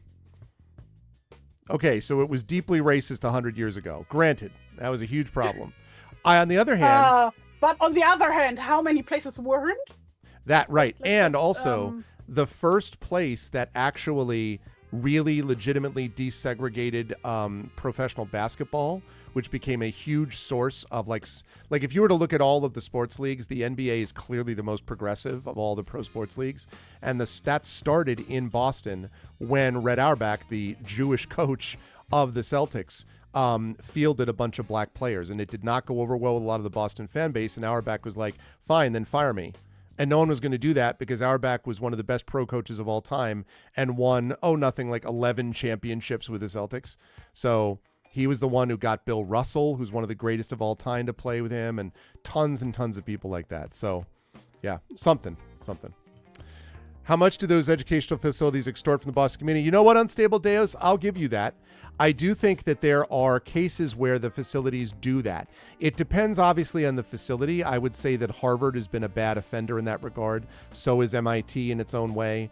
I don't know that places like Brandeis, which is back out in Waltham, have done the same thing.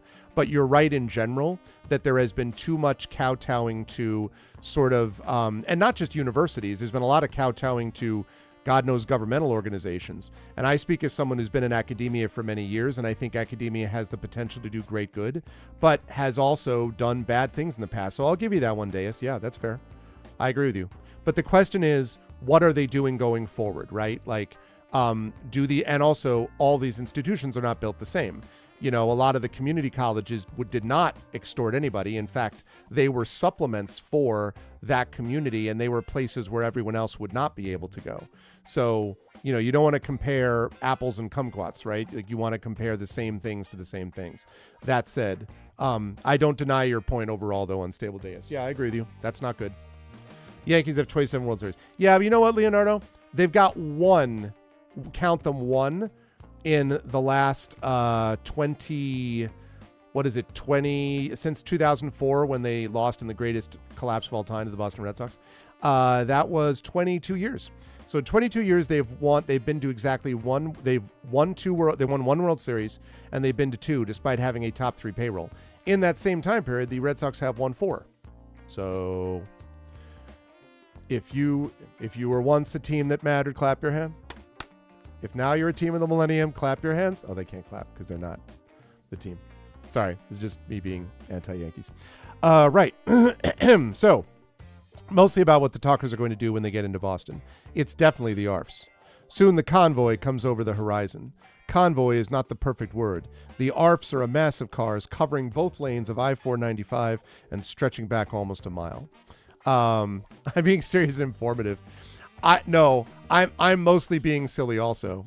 You have to remember, Leonardo, I teach in New York. So I have taught in New York I'm starting my 24th year at St. John's this year. So I've been here for quite a while. And so I had to go through the lean years. You know what I'm saying? I was there in 2003. I was there when do not cite the deep magic to me, okay? I was there when it was written. No, I think the Yankees, you know, this is like me being a Celtics fan. I was joking with my son, who's a big NBA guy, and I was joking with my 10-year-old. I was like, oh, yeah, you know, like the Celtics are definitely an underdog because they haven't won in 2 years. And he's like, Daddy, the Boston Celtics have won 18 championships. They're not an underdog. I'm like, yes, but how many have they won lately? He's like, they won one 2 years ago. I'm like, okay, but last year. He's just like, he was so indignant. He's like, they're not an underdog. Stop. They can't be an underdog. So that's kind of the thing with the Yankees. Like, you know, I will never feel sorry for the Yankees. But admittedly, if I were talking with like a Pirates fan, right? Or if I were talking with like, I don't know, a Royals fan, like if I'm talking with someone who's won 0 or 1 World Series or whatever, they don't want to hear from me, a team that's won like 8 championships or 9, you know? My only argument is with the Yankee fan. That's all. Anyway, sorry. I keep being disconnected because of sports talk. Right. Soon the convoy comes over the horizon. Convoy is not the perfect word. The ARFs are massive cars covering both lanes of I-495 and stretching back almost a mile. You signal to the other cars. You and another car start toward the mass. The second pair follows behind you, and finally the third pair follows behind them. It's easy enough to merge with the ARFs. Their convoy includes all kinds of cars. Most are junkers, but a few are shiny and formidable. Many are painted with crude playing card insignia. So wait. Oh, Tari, I have a feeling some of the cars apparently have like ace of spades or whatever on the doors. Like and they've got to have the fuzzy dice, I assume, hanging from the mirror because of course they do. You drive with the mob, keeping silence for about 10 miles, monitoring both the ARF channel and the channel the militia's using. About 5 miles from the truck stop, a voice comes over the ARF channel. Okay, gang, the voice says. This is Ace of Hearts. It is Ace of Hearts. This is Ace of Hearts. Everybody sound off. The ARFs give playing cards as IDs. 5 of diamonds is right in front of you, for instance. What do? Do you keep silence? If you found a playing card in the course of this adventure, you can use it as your ID. Multiply the number of the card by the number of letters in the name of the suit and turn to that paragraph. I have a feeling we did not do that. I don't remember getting a playing card. Did we actually beat up that person who came into the hotel room? We did, didn't we? Didn't we beat them up and then ran down the stairs or something? I thought we... I vaguely remember something like that, yes. I thought we did, but I guess we didn't get a card. All right, so we don't have that, chat, so we either have to keep silent or we have to make up something. So what's it going to be? $ vote space 1 means we keep silence. $ vote space 2 means we make up something.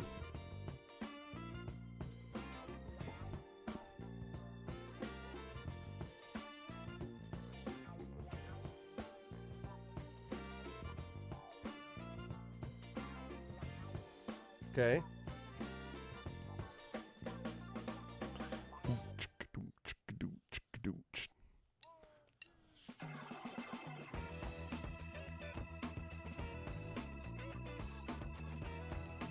I love it.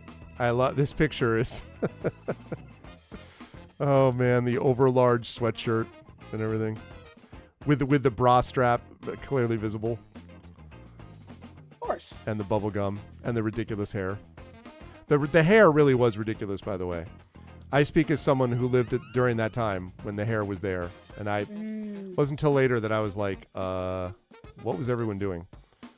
Well, hairspray was just invented, right? You would think so from how many people were using it. It was legitimately like, it did feel like a group of people for about a 3-year period just thought that mullets were the only thing that existed, and everybody did it. Like, just to be on the safe, clear, I did not wear a mullet. Maybe that's why I was getting bullied. I didn't do the mullet. There were a lot of mullets. Well, then you deserved it. I deserved it. Yeah, sure. I deserved it because I did not have a mullet. Yeah. But I'm talking men and women. A lot of men and women doing mullets and highlights. I mean, now again, right?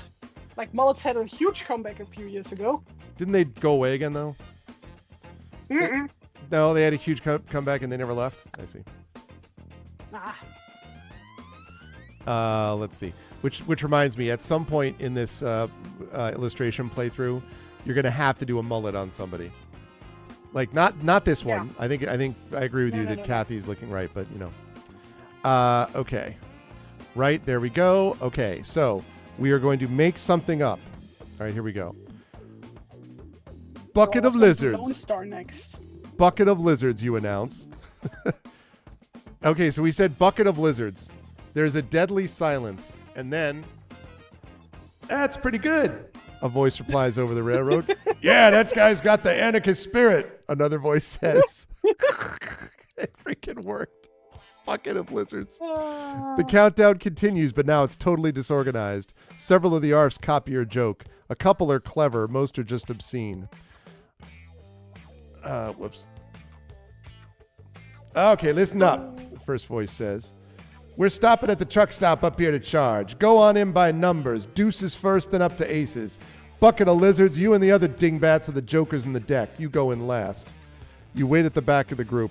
4 vehicles, apparently the deuces, pull away and speed toward the truck stop. Suddenly, a shell lobs from inside the walls. It lands near the attackers. Another shell hits, this one from Louis' giant war surplus mortar. It lands in front of a low-slung car bearing the 4 of clubs insignia. The whole car is thrown into the air to land a wreck. The battle is on. Okay, before we do the battle, there's a picture, and I want to see if I can show this picture quickly before we get to the greatest pictures, which are Tari's. But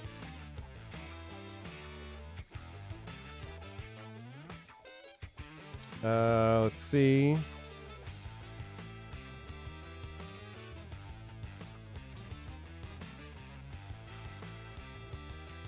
It's like, did you mean fool's gold? No, I meant fuel's gold. Not mean fool's gold.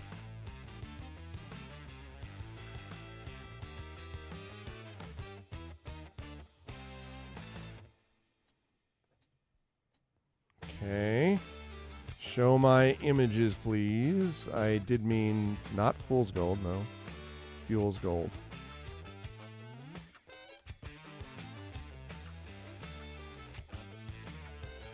Why am I getting some of these images? These images are a bunch of nonsense. All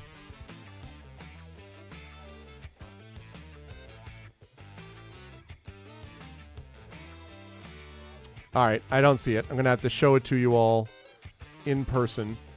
This is why it's important to have a live human illustrator.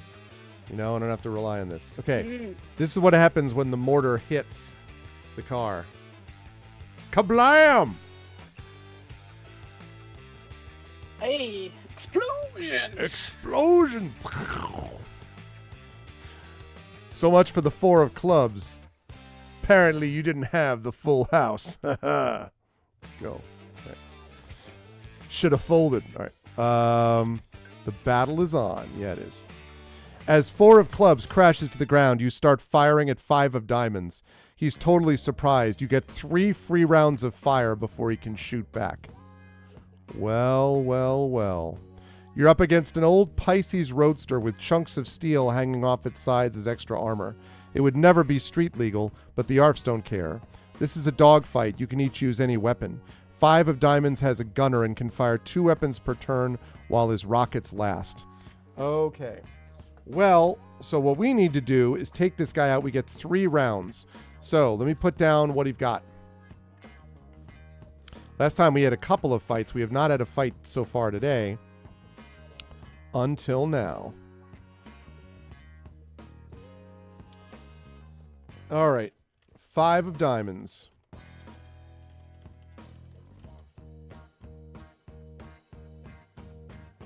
All right. His defense, let's see.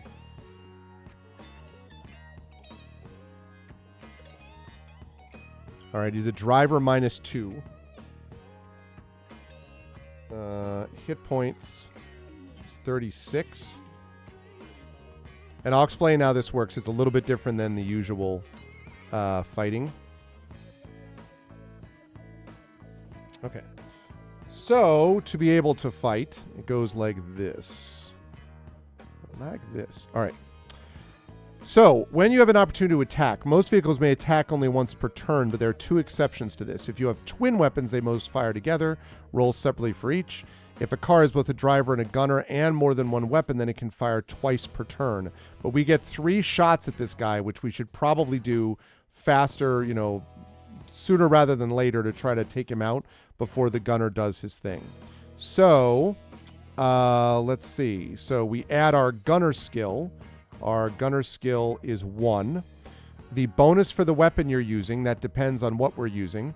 If we use the rifle, it's we have a combat bonus of 0, so it'd just be, again, a 1 is what we'd be doing. And then we add our combat bonus, and we're looking to get over the defense class. Defense class of this thing is a 15. So let's see. We're going to roll 2. Oh, and the bonus for the computer, I forgot about that. So that's +1. So +1. +1 for our gunnery is +2. And let's see. Defense class is 15. I guess that's because of how that armor it's got on the side. Well. All right, so we're going to have to decide how we want to try to aim to hit this thing. And I'm looking just to see with the recoilless rifle. Okay, so we basically have two choices here at the moment. We're going to get 3 shots on this guy. Each time we hit, we could do some serious damage, but it's not going to be easy to hit this guy. We're going to have to like really put it together. So the way this works is we are basically going to have to decide what weapon we want to use. So if we use the recoilless rifle, if you look at our notes there, okay. If you look at the notes there, you will see that it says it's turret mounted. Combat bonus is just flat, which means that it has no combat bonus, negative or positive, which means it's using our gunnery plus our targeting computer. So it's +2 to hit. If it hits, then it does 2 dice of damage to the car that we're firing at. So the recoilless rifle might be the best balance of 2 hit and damage, but you know, it is what it is. We could use our machine guns.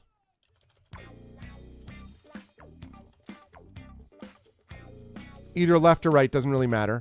We could use left or right machine gun. Combat bonus is 0, so again it would be 2, and our dice damage would be 1 damage, so that like 1 dice worth of damage. So the recoilless rifle and the machine gun basically do the same amounts of damage. So there's probably no reason to use the machine gun actually, because the turret is just as good. The real choice has to be whether we're going to try to use a heavy rocket. Now, we have 2 heavy rockets that we've got, I believe. Let me just confirm how many rockets we've got. We have got, let's see, how many do we have? It looks like we have...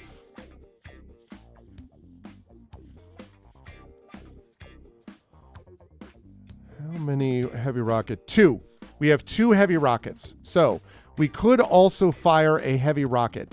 Now the heavy rocket is -1. So instead of having +2 to hit, which is our gunnery plus our targeting computer, -1 means we'd only have a +1. But if we hit, we would do 3 dice of damage.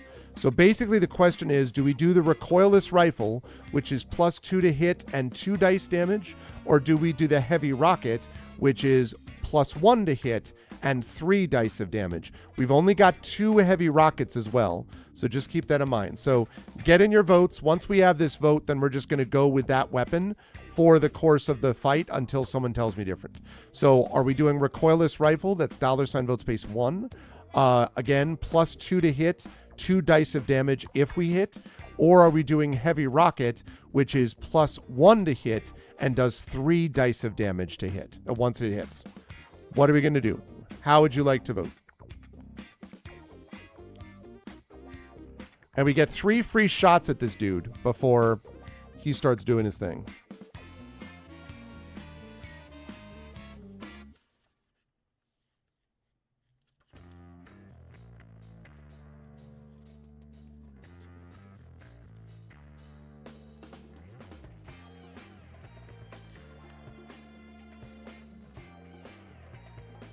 Okay, I have 1 vote for recoilless rifle.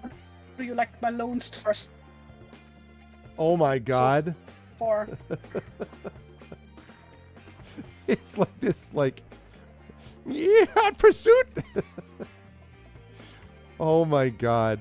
He looks somewhere like a cross between like a freaking rodeo clown and like if the Prince of Persia had like just got hopped up on drugs too much, like, and decided to start wearing cowboy hats.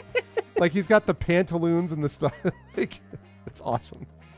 Or it feels like it should be like a Fortnite or a Street Fighter character, like a bonus Street Fighter character. God. That's very good though. The mustache, of course, the mustache. Is that a clown mustache or just a regular mustache? Who knows? That's true. You wouldn't have any real of knowing. All right, last call, chat. Yeah. Last call.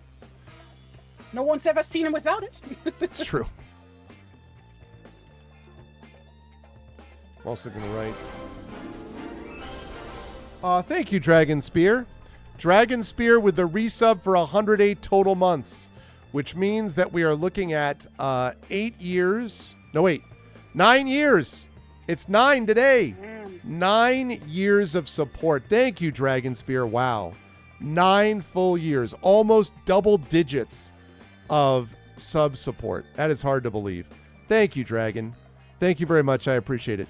Dragon, you've been missing some of the most epic like soundtrack music, 70s soundtrack music while we're doing our Car Wars illustration that we've seen in a long time. Really kick-ass soundtrack. It's over for me. Has been over for a while now. Did you start I anything looped it. new in the meet? No, I looped mine. Okay. I mean, very good. I could switch it to Interstate 82, but I looped it. No. Because it was like an hour, and I was like, I was having so much fun going along with it. Thank you so much, Dragon Spear. I appreciate it, man. Okay, recoilless rifle. Looks like that's what we're going to do. Okay, so now that we've got the recoilless rifle, now the time has come. So what we're going to need to do here is, chat, I'm going to need someone, please, to, let's see.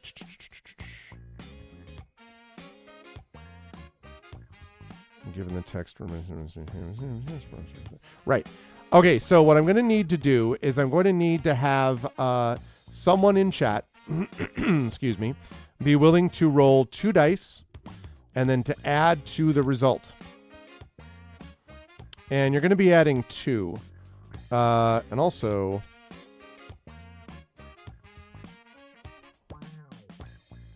I'm looking to see.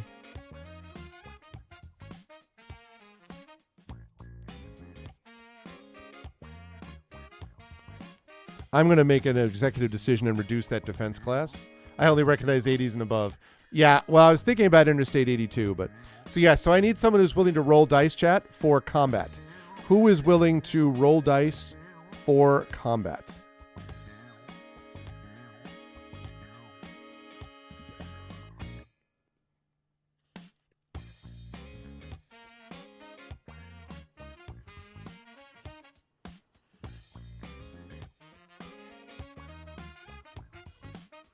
Powerline is flashy, cannot be rolling dice. I hear you, Imaginary. Totally understand. That's okay. Totally understand. What say you? All you need to do, you can roll the dice in chat using the power of ArvBot Plus. So you can do it right in the dice roller. Are you going to do it, Dragon? Can you do this for another like half hour? Can you roll dice for us?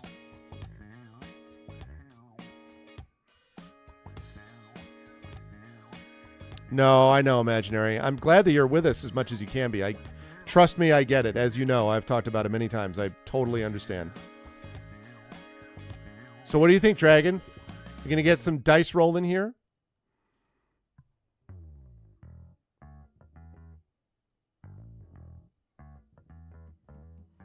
Yeah, no problem, Imaginary. I get it. It's just good to have you in chat. What say you, Dragon Spear? You on board? Or T-Bank, or Effect Life, I know was here earlier. Maybe Big Boss was hanging around.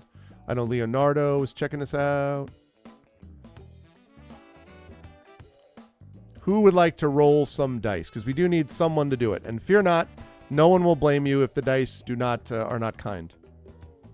But the amount of like, well, yeah, but I mean, listen, that's understood. If you're desperate, you're having lunch and on a tablet. Oh, geez. Oh, geez. Well, I don't want to make you, if I'm desperate. I mean, you don't mind, Triffid? As long as you're cool, Triffid, it's not a big deal. We can find someone, but if you don't mind, we can do that. Triffid has proven her mettle in this before. So what we're doing here is we're looking at, you're going to be rolling 2d6, and you're going to be adding 2 to that roll.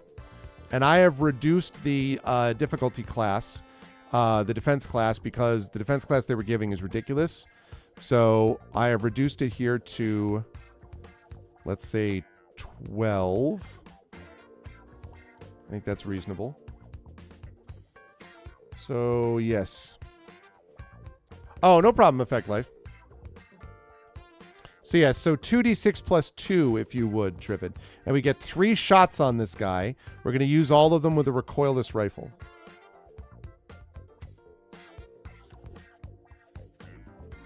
Like I forget every time just how much I enjoy character design until I end up designing a character that I really, really like. Like I'm really digging this one. So good. Well, because you're so good at it. Nah. I mean, so yeah, for sure. All right, so Trivet, if you heard that, so yes, $roll space 2d6 plus 2, if you would please.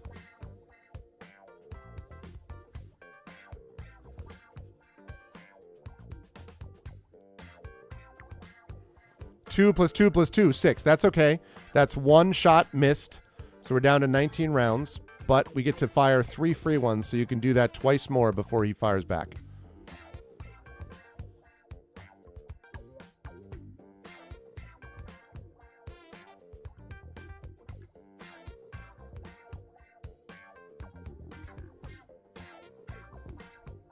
Nine, that was better. Still a miss, though. 18 rounds left. That's closer. Unfortunately, it's going to have to be a pretty good roll because his DC is 12. There you go. That's a hit. Okay. Now comes the fun part. Good shot. So when you hit that, I'm going to mark this down to 17 rounds. When you hit it, that means that we now do 2 dice of damage. So roll 2d6, please, just by itself.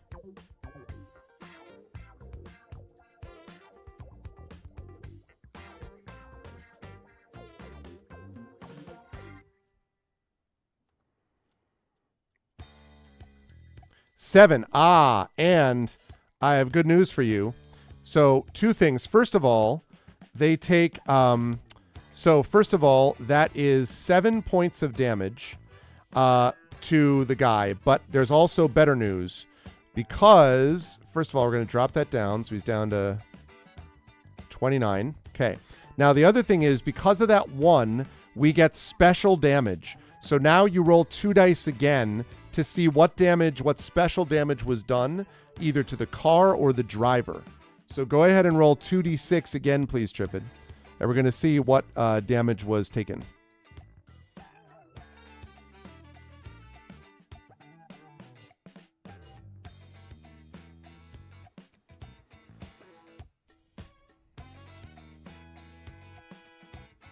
Five. Roll 1 die. That hits the power plant. So we roll 1 die, and then the power plant takes that many hits.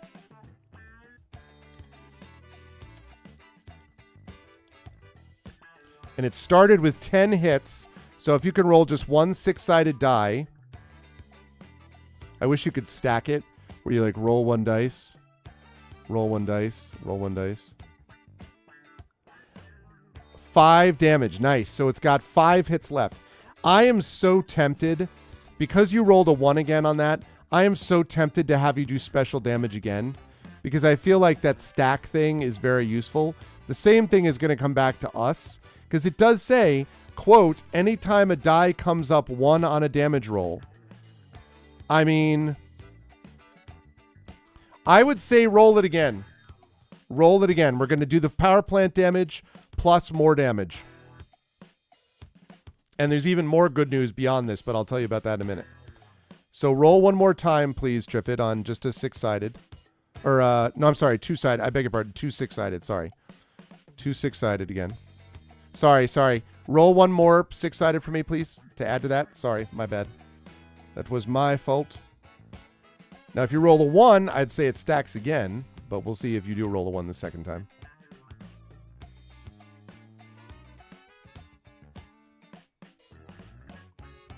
Wow, 12. Okay, that is again a hit to the power plant. So now roll 1 die, and the power plant will take that many hits. So go ahead and roll a die again. This was a huge hit. I love it. Double 6s means you hit the power plant again. So roll 1 die again. 2. I was hoping for 5. That would have been great. Okay. It's down to 3 hit points, the power plant. Now, the other good news is he's been hit twice with special damage, which means he has to make not 1, but 2 control rolls. And if the roll is failed, the car can't attack that turn. So When the card takes special damage, there's a chance of losing his control. To keep control, the driver must try to make his control roll or less on one die. The control roll is the sum of your driving skill and your car's handling class. Okay, well, his driving skill is -2. He sucks, basically, as a driver. And his handling class of his car is a 1. So he's a -1. So that means that, so wait, let me see. My control roll is the sum. If you must make a control roll, you will keep control to roll a 5 or less. Oh. Wait, so the control roll is the sum of your driving skill and your handling class. So that means -1, which means if you must make a control roll, I think what that means is you will keep control on a roll of -1. So he can't succeed is the point. He auto fails. That's what it means because he sucks as a driver. All right, yeah, he failed. So that means he lost combat, so your vehicle misses its next turn while you regain control. Haha! All right, we got 3 free hits. The first two missed, the third one hit. Because the third one hit and did special damage, it means that he lost control, which means we get another free attack on him. So once again, we have another free attack, and we're going to do that using the recoilless rifle again. So he's down to 29 stamina. His power plant is almost destroyed, actually. If we were somehow able to hit that again, that'd be awesome. So, but first we have to hit him. So we're going to roll 2d6 plus 2. And again, we're looking for a 12 or better.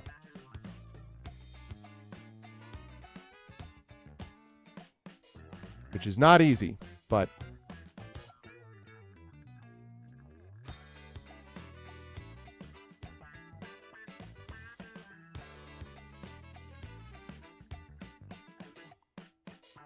So 2d6 plus 2 when you get the chance there, Trippin.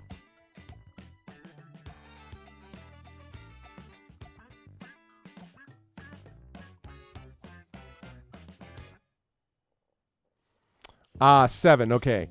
Does not hit. Okay, that's all right. That's all right. So now he's regained control of his car. Now what happens is we shoot and then they shoot. So they will shoot back unless we're somehow able to disable them in this coming round. So we have 16 rounds left because we just used one. We have 16 rounds. So go ahead and fire away one more time, Triffid. 2d6 plus 2, I believe I said, with our recoilless rifle. And then he's going to get to attack unless we hit him and do damage.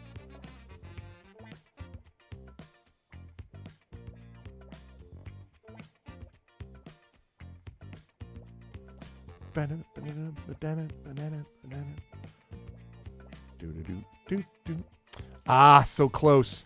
If that had been even like a 3? No, it would have needed to be a 4 to get there. That 6 was looking good. The 1 not so much. Okay, that's all right. Listen, you had a great run up to that point. Okay, now he's going to get to try to attack us, and so what he's going to do is, because they have 2 heavy rockets, I can fire 2 weapons per turn while his rockets last. Why does it say while his rockets last? Oh, because he's got, I don't know, that's misleading. They mean like machine guns. So he's going to fire away on his 2 linked machine guns. So we've got, let's see, he's looking to try to hit, we have a defense class of 11. All right, so he's going to try to hit us. 2d6. His gunner is a -3. Oh, wow. That is terrible. -3. He's using the linked machine guns front. So 2d6 plus -3 is a 5. He misses terribly. Okay.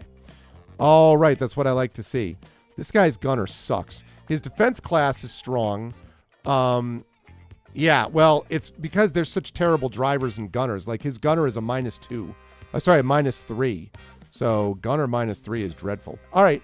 So he can fire 2 weapons per turn while his rockets last. That means he gets to fire again with his machine guns.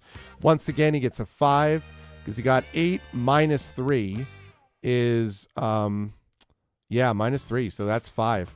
So he missed. Okay. So now it's our turn. All right. Fire away on that recoilless rifle again, Trippin. See, if I had not reduced the defense class there, chat, on the guy, it would have meant literally like a half hour of us just like firing at each other and continually missing because he had a defense class above where we could literally hit. So that's why I reduced it to 12, which is still stronger than anything else we faced. But, you know, that is an 8. Unfortunately, does not do it. Okay, that's okay. He fires at us.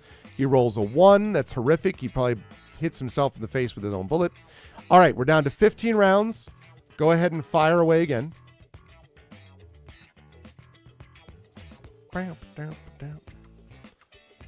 I know, right, Imaginary? Seriously.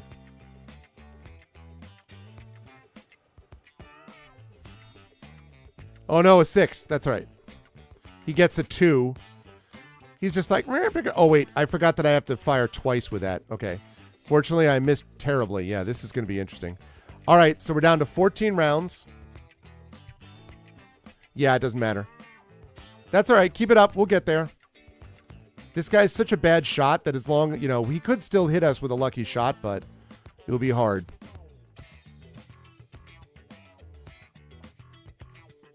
No, a 10 would not have hit. Need a 12 minimum. Speaking of which, go ahead and, as Trent always says, just, you know, roll and hit him. Trent's just like, just roll better. Yeah. Oh my God. I just keep looking over and the drawing keeps getting better and better. Thank you. I love the the stripes and I guess those are diamonds on his other, or circles? Is that ovals on his other pants? Just dots? That's also just big polka dots. just like, it's like if Yosemite Sam were slightly less cartoonish with less of a beard and were more adult. I should aim for the center of the target. Yeah, that's right. Maybe the center of the target would help. You forgot the +2 again, Triffid. But that's okay. 11 does not hit either. We need a 12. Okay, he rolls a 4. I have a feeling we're all right because he's just going to keep driving around. The question is, are we going to run out of ammo before we hit him? All right. Once again, 2d6 +2. The one time we hit him, we really hit him. So we just have to really hit him again.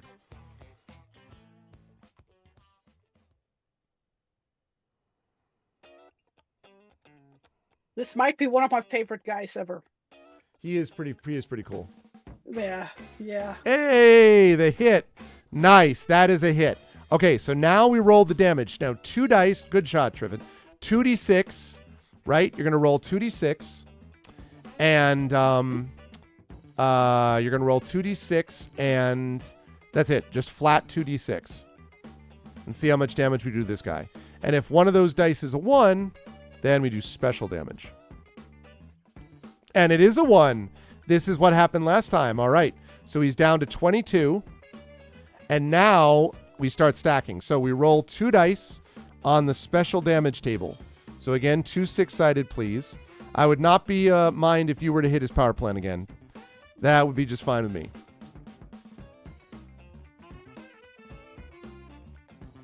Hit that power plant. Hit the power plant. Take a shock. In the block. Hot damn. Take a spam. Okay. Let's see. So the gunner takes 1 hit of damage and can't fire next turn. That's funny. Okay. So that's 1 hit of damage. You don't re-roll. So that's what we did. Okay. So he's down to 22 stamina and his gunner can't fire next turn. Hilarious. All right. The gunner takes 1 hit of damage. Actually, how much does the gunner have?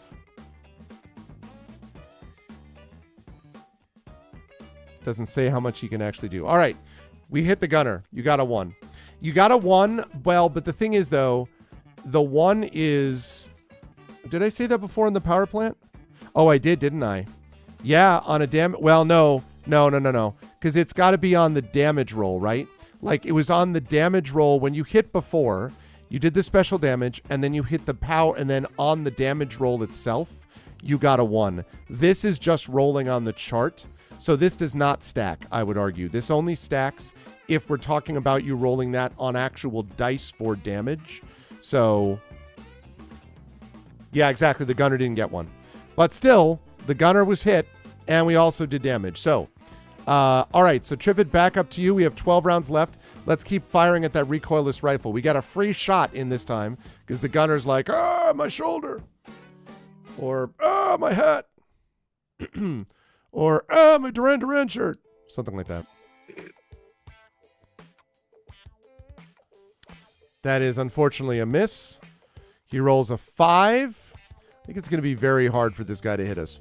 So go. Oh, wait, I forgot. He's not supposed to roll. We'll use that for his next round. I forgot. Go ahead and do another 2 in a row, Triffid. I'm sorry. I forgot he wasn't supposed to fire on this one. My bad. So get 2 in a row. That was my bad.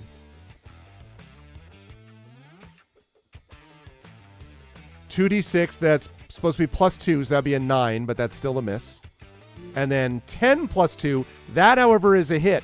10 + 2 is 12, and that does hit him because we add the +2. So for that second one, good shot. Now you roll the 2 dice of damage again. Also, we're down to 9 rounds now. Yep. Yeah. So that's a hit because his DC is 12. So 9 rounds left. So now you roll the 2 dice of just 2d6 without the +2 for damage. You're just hoping we get a 1 on one of those. No, but 8 is very good also. 14. He's down to 14. All right. Now we're back into regular combat. So go ahead and fire. He will fire back unless something happens to him this time. So go ahead and fire. This is, again, 2d6 +2. I know we got a lot of rolls in the middle here. Boom. Don't stop.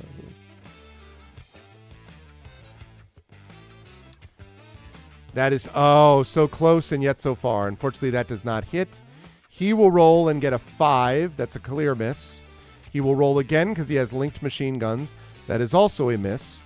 And so that's going to now lead us back to, we have 8 rounds left. Go ahead and fire again, Trippid. The reason it's taking longer is because this guy has a high defense class, because he's got that extra armor, but he's a sucky driver and has a sucky gunner. So that's where we're at. 11. Not quite enough. Has to be 12, I'm afraid. He rolls. He gets an 8, which is pretty good. I don't actually think he's going to be able to hit us, because like his gunner's so bad. But we have to keep doing this because if his gunner gets hit or if they happen to do a special, they could hit a special damage. All right, so we have 7 rounds left. Go ahead and fire 2d6 +2. That is an 8. We're down to 6 rounds with a recoilless. Now he gets to roll twice. 6 and a 6. Both are misses. Okay. Maybe he's going to fire his heavy rocket at some point, but that's even worse than his normal attack. So I don't know. Anyway. All right, so go ahead and roll. That is a 5, so that is a miss. We're down to 5 rounds left with the recoilless rifle. He fires twice. He rolled literally a -1. That should be firing directly into his own engine block. And then a 2. Okay, your roll. We'll get there. This is a tough roll. I mean, it's not easy to do this. Most of the cars we've faced so far, excuse me, have had classes, defense classes of 11 or 10 or I think there was one that was 12. But none of them have been this guy's 12, which is the highest that we've faced. And that's with me reducing it. Okay, that is a miss. And his 2 were a miss. He rolled a 6 and a 0. When we run out of ammo, we actually can switch to the machine guns or the rockets. We have 2 rockets. We might want to save those rockets, actually. At that point, we could go to the machine guns because we have... The reason we're using the rifle is that the rifle does more damage and it's the same combat bonus. But the machine guns do less damage. But we have plenty of rounds for each of those. So that we would basically switch, I think, to the machine gun. Would be my guess. Although I would ask Chad at that point. So go ahead, 2d6 +2. We might not. If we can hit this guy and stack a little bit of damage again, he's only down to 14 stamina now. And if we hit that power plant again, 12, that'll hit. There we go. All right, so now 2d6 for the damage, please. Down to 4 rounds.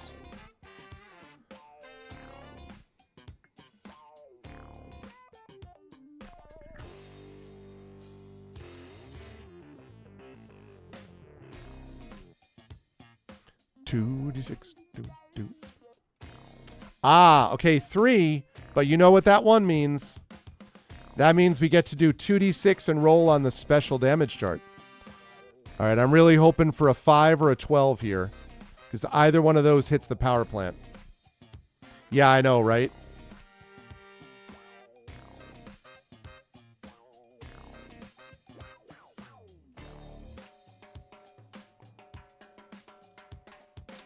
Rolled a 4. Okay, it says, let's see. Cargo, if any, takes 1 hit of damage.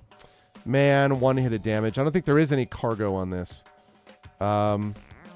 Nah, that didn't do much. All right, well, still, he's down to 11 stamina, so we still got a shot. Okay, he's going to roll twice. He misses twice, terribly. Okay, now here we go. It's close to a 5. That almost did it. All right, Triffitt, 4 rounds left to glory, after which we have the machine gun, so the fact that he can't hit us helps. It doesn't also tell us how many rounds he has. It just keeps talking about how many things they can fire. The only thing it tells us is that he's got 2 heavy rockets, which he might use, like, out of desperation at a certain point. 8 is a miss. Yeah, I think I'm going to have him use his heavy rocket, because he's probably getting desperate. So, he's going to fire 1 rocket, which is a terrible miss. In fact, that should be -4. So he misses terribly, so he's got 1 rocket left. And that one is not linked, so he can't fire twice. So now Triffitt is going to be up next. Who's the misses? Missing is what we're doing there, or what they were doing. All right, Triffitt. So now 2d6 plus 2. 4 rounds left to glory. We could take this guy out. 2d6 plus 2, that is a miss. Down to 3 rounds. He's going to save his last rocket. He's going to fire twice with his machine gun. He's going to miss horrifically. Okay, one more. Go ahead and fire again with the recoilless rifle, Triffitt.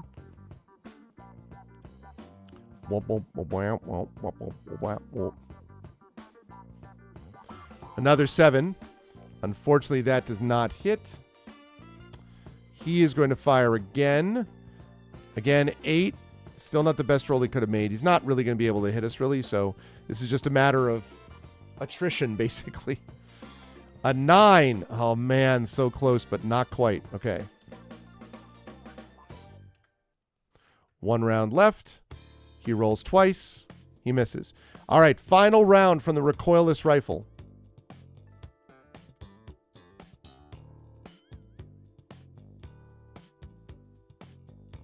Ah! So close, but not quite. All right, so we're out of ammo in the recoilless rifle. That's the bad news. The good news is that we have a left and a right machine gun. So we'll say left to begin with. And we have 20 rounds. It's just that it only does 1 point of one die of damage. Although, when it hits, it also can do special damage. So he's going to fire again twice and miss twice because he's terrible. Okay, so chat, quick question. Just a quick vote. Get your vote in quickly. Do we use the machine guns or to finish him off, or do we use one of our heavy rockets? Remember, we have 2 rockets. So $ vote space 1 means machine gun. $ vote space 2 means heavy rockets. Oh, man, we're getting a full color on this drawing over here. Oh, man. We're at a whole new level.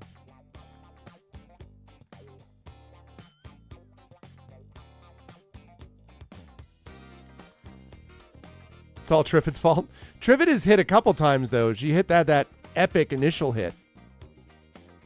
Let's go big.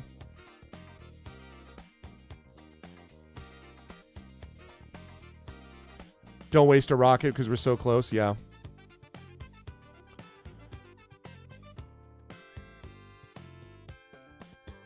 All right. Last call. Last call. Going once. Going twice. All right. We are going to use the machine gun. So, all right. With the machine gun, Triffitt, if you would, please. This is, again, same bonus as before. So 2d6 plus 2. If we hit, you only do 1 die of damage, though, instead of 2.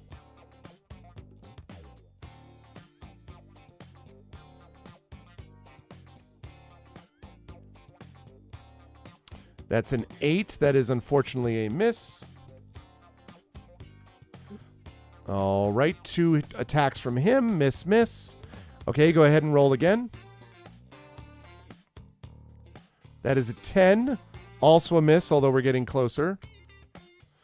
He rolled. Okay, he just rolled the best he can ever hit. So yeah, confirmed that he can't hit us. We're too good. So that's good. We can keep it up.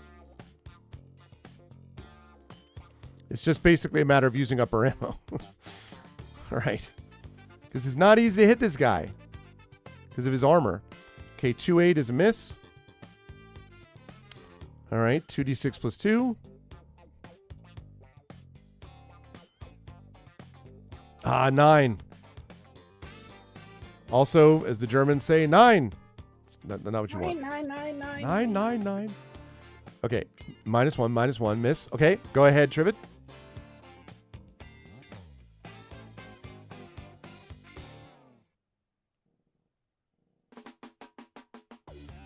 $10. So close.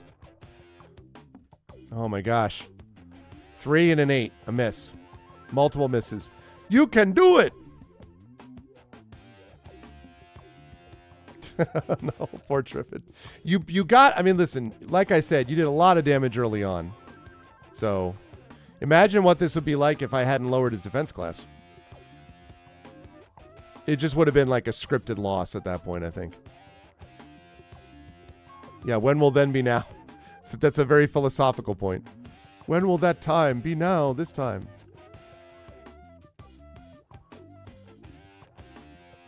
A 5. That was just the guns getting depressed. They're like, you know what? Like, all right, we can do it.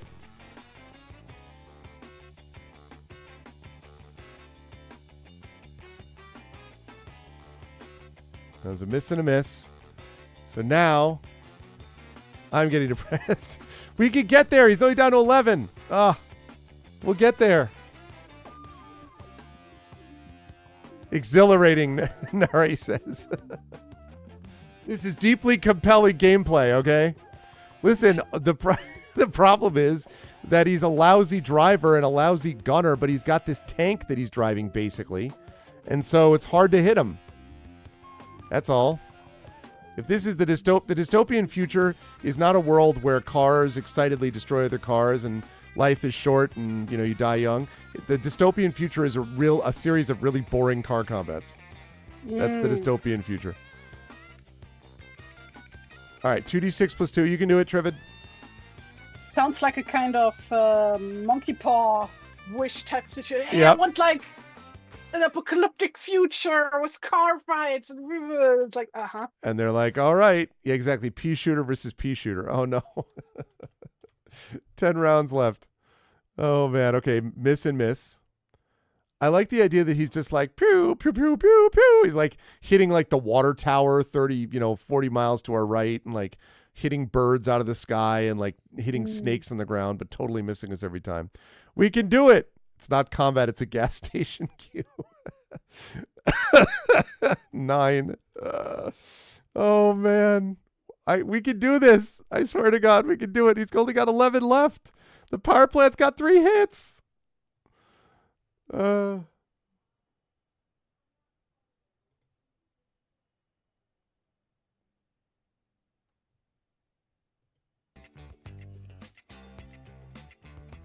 We can do it.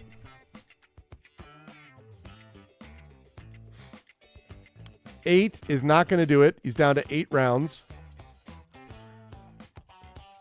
He misses terribly again. Can you imagine? Okay, go ahead and fire again, Trivet. Can you imagine how like incredibly frustrating it must be for the freaking guy? There it is, 12. That hits. For the guy to be like, God damn it! Why can't I?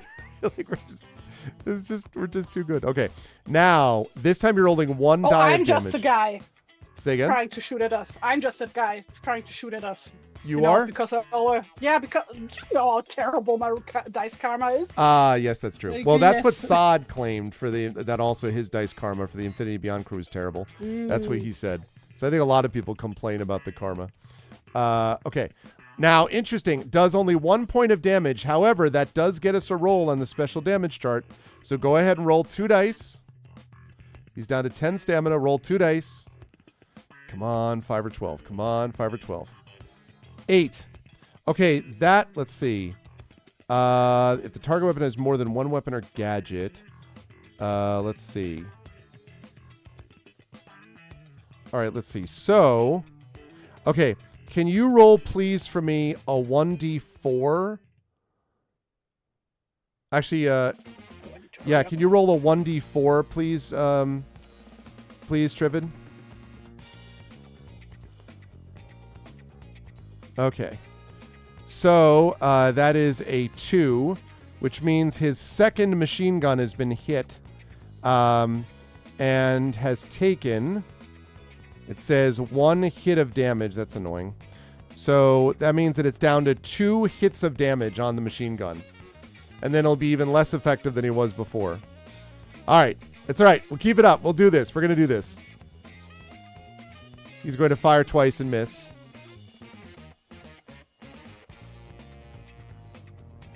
Seven rounds left on this machine gun. Oh, no. 10. Oh, man. This is really something. I think they may have needed to, like, work out this combat mode without the difficulty class where I put it. I put it at 12 as it is. Okay. He misses twice, so go ahead and fire again. 9. Okay. Down to 5 rounds. Look at that. He tried. He again tried. Did the whole 6 + 6 - 3, but not enough. Or -3. Not enough to hit us. All right, machine gun. Oh, an 11. So close. Okay, he misses twice. After this machine gun runs out, we have one more machine gun on the other side and a heavy rocket. So, well, 2 heavy rockets, actually. He misses twice. Pew, pew, pew, pew, pew, pew, pew, pew, pew, pew, pew, pew. Again, the reason this is taking so long, Chad, is that this guy's way tougher than to hit than any of the cars that we've run into so far. But he's a terrible driver and a terrible gunner, so they're not really posing a threat to us exactly. It's just that it takes forever. I wonder what happens if everyone runs out of ammo. And they just drive around each other and run into each other, I guess. All right, 2 rounds left on this machine gun. That's true. If we had lost all the rockets with the bad rolls, that's true. 8. All right, we're down to 1 round. He rolls twice. 2 misses. 1 round on the machine gun.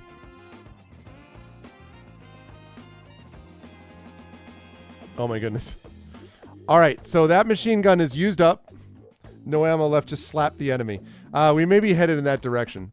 All right, we got 1 machine gun fully loaded so far.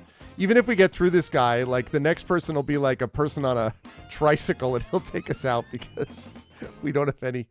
Okay. It just. Oh, man. Okay. All right, come on, we can do it. Kaboom! Kaboom! Is that the, and now, is that technically the 4 of whatever it was, the 5 of diamonds, the 4 of spades, or? Yeah, like from the, what, it was clubs, something. Yeah, that's right. That's right. Nice to have like the livery on the car. I forgot about that.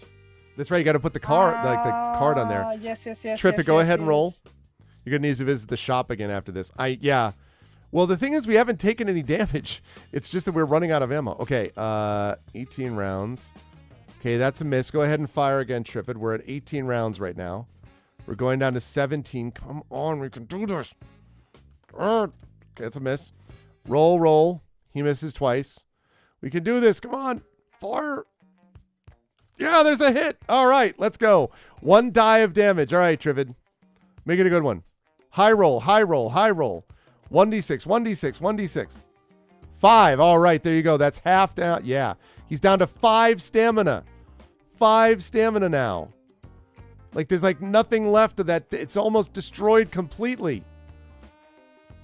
All right, 1d6 + 2. We can take him out, chat. He's down to 5. This is good. The most epic fight of all time.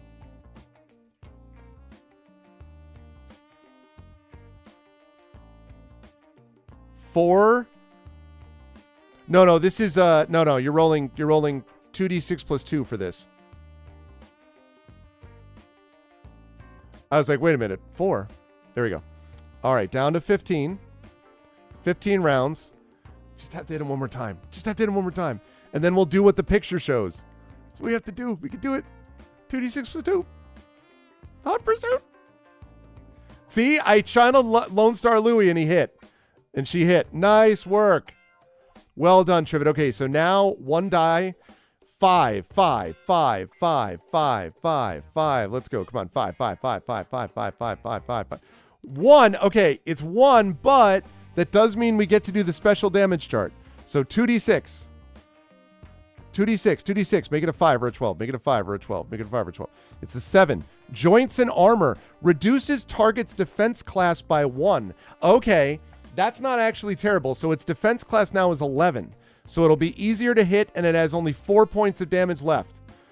And it's going to miss twice. So go ahead and fire. You only have to get an 11 now.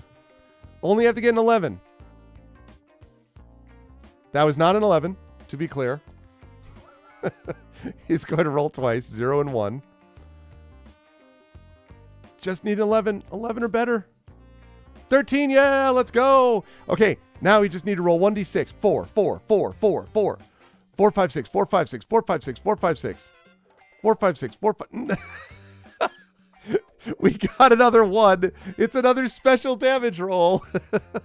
Trippin is like doing all these called shots constantly. All right, so 2d6 for the called damage. This is very funny. It's got 3 points left. 2d6. What's it gonna hit? Don't hit the cargo, please. 7. Reduces defense class by 1 again, so he's down to 10. All right, all right. Now we're getting there. You only need to hit him with a 10 or higher. It's getting there. It's getting there. 10 or higher. 3 points left. The slap fight continues. Okay, that's not quite enough. Down to 11 rounds.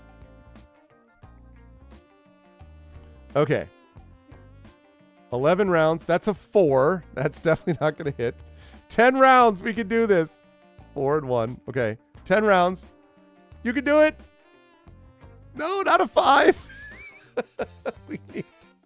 We just need, we need a 10. We just need a 10 or higher. Which means you really just need to roll an 8 or higher. You can do it. Oh, wait, that's 10. That hits. That's a hit. Okay, so 1d6 damage. Come on, you can do it.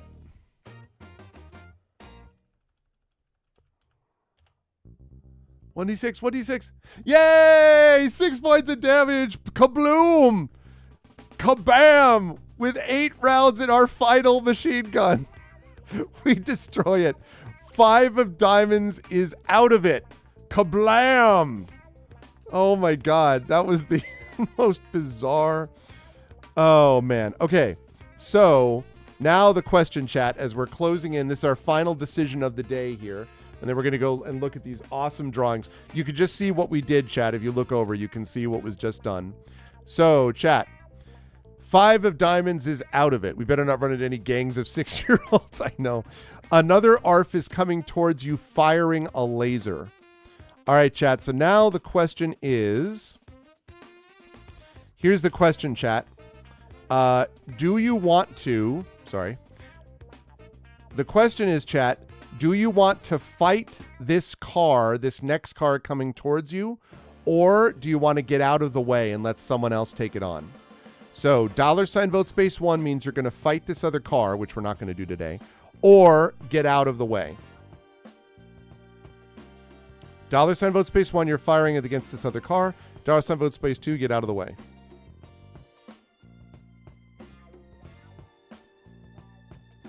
So our right machine gun has 0 rounds. Our recoilless rifle has 0 rounds. Our left machine gun has 8 rounds. But we do have heavy rockets. We're going to have to get out of a car eventually because we're not going to have anything to do either way. Because I want to see this epic fight continue. It was quite epic. It has been quite epic. The thing about the laser is the laser does serious damage if it hits. However, the guy that fighting, I think, does not have the tankish quality that we had previously. So, God, these guys, their drivers and gunners all suck. They really are just a bunch of punks in freaking car.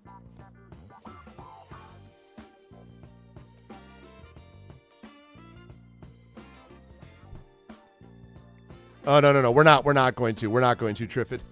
We're not going to be doing it today regardless. Going once. Going twice. All right. So we are not going to fight that one. Gun goes. Brrr. All right. You swerve out of the way as the laser-armed Arf approaches you. As he passes, one of your teammates fires a burst and moves in to take him on. Okay, so the last question is going to be... I said the last question before, didn't I? Let me give one more option here, which is... Okay, here we go. Last vote of the day. Sorry, I lied about the other one. You swerve out of the way as the laser-armed Arf approaches you. As he passes, one of your teammates fires a burst and moves in to take him on. Do you want to look for more action outside the truck stop, which basically means shoot at a bunch more cars? Or do you want to now get into the truck stop and you know a way other than the front gate? Now, we do know a way other than the front gate, chat. Remember what we did when we talked to Lone Star Louie. Tari, if you're there at the moment, could we see you, Lone Star Louie? Oh, yes, of course. Remember what this guy told us about stuff. So, question is, $vote space 1. We're going to keep fighting out here, the cars out here. $vote space 2. We're going to go the Lone Star Louie way into the truck stop.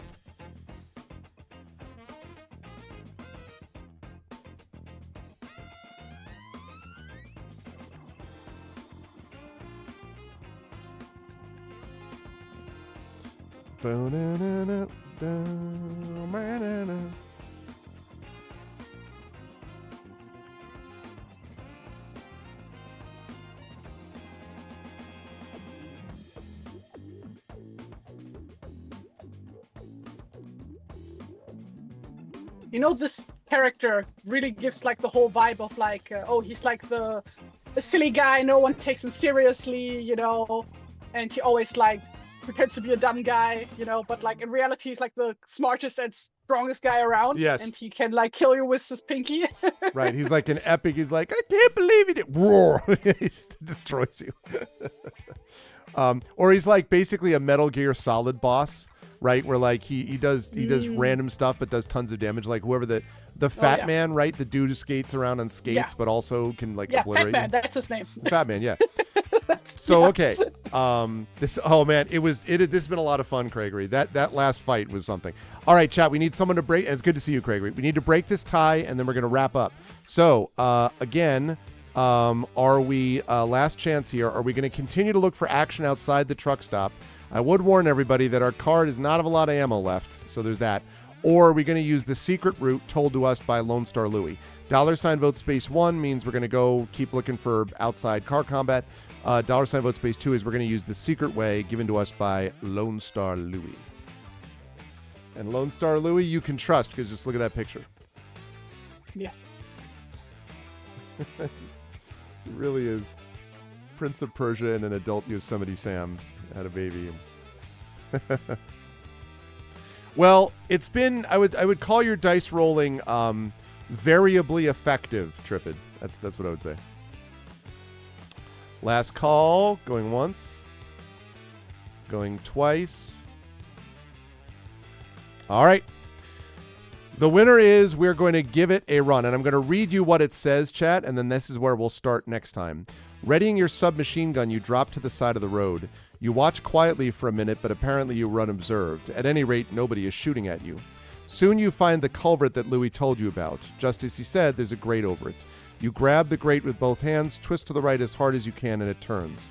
You step back and let it fall. It must weigh 100 pounds. Then you drag it to the side and examine the culvert. It is wide, dark, and dry. The ground here is hard enough and the culvert is wide enough for you to drive your car underground. You can either do that or walk down the culvert. That is interesting, but that is not a decision we have to make today. In September, we will return to try to save Lone Star Louie's truck stop and stop the ARFs from blowing up Boston. And if that makes no sense, congratulations. Welcome to Car Wars Fuels Gold. Is what I have to say.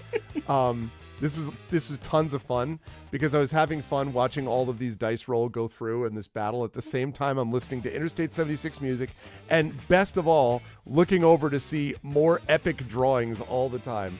So Tari, can we get a review of what we had today, illustration wise? Yes. So this was a warm up. Yep, this is what we looked like fighting. That in the car you see right there was Triffid smiling every time you made a special damage roll. Pew pew pew pew pew pew pew. Oh, yes. Then the briefcase. The briefcase. Here was the briefcase, and this was and you know it's the briefcase that's important because according to my epic storytelling friend Tari, we have an establishing shot followed by a shift in perspective to the driver and something important to the driver. What is it? It's a briefcase, and this is what you see. So there is that. Yes. There was Kathy. Kathy. Who knows what would have existed, Kathy, in the summer of love if we could have taken her to Boston, but it didn't happen. Yes. Instead, Boston. it'll be Jim Baston. Instead, it's me Duran Duran. Going to see a Cancer with a band. Do you think Lone Star Louie and Kathy would have had something if they ever met up in an alternate universe? Oh, he's probably her grandpa, actually. Oh, okay. Yeah. Gotcha. And then we get Lone Star Louie. I love the idea that like that's him, and then like as you said, he's got the sidearm that looks like a plastic toy, except it does like 80 million hit points of damage because it's just such an epic like. Oh my god, that's so funny. And is that a plastic sheriff's badge, by the way? Could it please? No, it's metal, so it's properly shiny, and you can polish it up. You know. Oh, okay. But is it like aluminum, like cheap metal that you would give away in a carnival, say? Yeah, probably. I just want to make sure if you got it from a Cracker Jack box. Okay, I love it. Lone Star Louie is amazing. Yeah, and then explosion. Yeah, the full color explosion, kablow. So wait, I'm looking at the. Hold on, I'm leaning in. Are those the three of clubs? That's so great. The three of clubs on the side. Oh man, that is epic. I love that you added the color in. That was an unexpected pleasure. We got a little bit of extra stuff in there. That was great. Oh man, what fun. Tari, this was Kathy, I'm lost. I said though I knew she was sleeping. Yeah. Oh my god. We should be just listening to like Thunder Road over and over again or Born to Run. This was amazing. Tari, as always, I'm so grateful that we're able to do this because this is always such a blast. And how'd you feel today? This is the first you've done since we started going through the new changes and regime and regimen and everything. So how did it all feel? How you feel? Well, technically the second one. The first one I had just started on the meds, right? With no, but I meant drawing though. I wasn't talking about Dragon Man. I meant the drawing that's side. what you meant. Yeah. No, this actually went perfectly fine. I was worried for nothing. Yeah, it's great. It looks great. Though now we can see how well I sleep while the meds are still active. That's yeah, I hear going to be I hear you. It'll get there though. It'll all balance out. Yeah. It's fine. This is fine. What could possibly go wrong? That makes me feel very positive about future streams being just fine. Yay. Yeah. You know what we should do, Tari, by the way? This just occurred to me at some point. The next time that you and I are in the same place at the same time, like actually, like not just virtually, we should think about figuring out a way to do like either as like at a conference or workshop presentation, doing exactly what we're doing here in front of an in-person audience with you like sketching it on like either like a whiteboard or on an easel in front of, you know what I mean? Like in front of people as this is going along. Like basically just like, either put a camera and I draw in person, draw traditionally, or alternatively, I just hook the tablet up to a screen, Yeah, that would be very fun. That would be very fun. The next time that we get someplace close that you are going to be where I am or I'm going to be where you are, we need to figure out a way to see if I can get that done because that would be really slick. Yeah. Oh man, that would be fun. Anyway, this was great, Tari, and I'm really glad that it worked out. And I hope you enjoyed it too. It certainly seemed like the drawings were fun. Where will the lovely folks see you next / get your stuff, etc.? Well, people can still follow me on Tumblr and on Blue Sky and on Kara and on Tumblr. Not on my art Tumblr, not TariToons, but Atari's Backyard. I've been posting my sewing projects that I've been busy with recently. That's cool. If you want to see those. So because it's like one project I currently have, because I have like fabrics accumulated from literally 20 years ago. That I've been like taking through like 7 moves or something. Yeah. That's cool. That I finally want to like work off, you know. Is there any like sewing? Is there any like embroidery sewing that you could do for like combining with heraldry? Like, could you sew a flag? Well, I could applique. What I had years ago, I embroidered my own arms, like in one of those mini embroidery hoops that is like, I don't know, 7 centimeters in diameter. Okay. I did that before, but yeah, I was thinking about like actually making images via applique. I have been looking into that, but love it. Currently, the job is to make some useful things. Like, for example, I just sewed a bag for my new headphones, which looks like a onigiri. Oh, that's cool. Rice ball. Yeah, it's very cute. It's incredibly cute.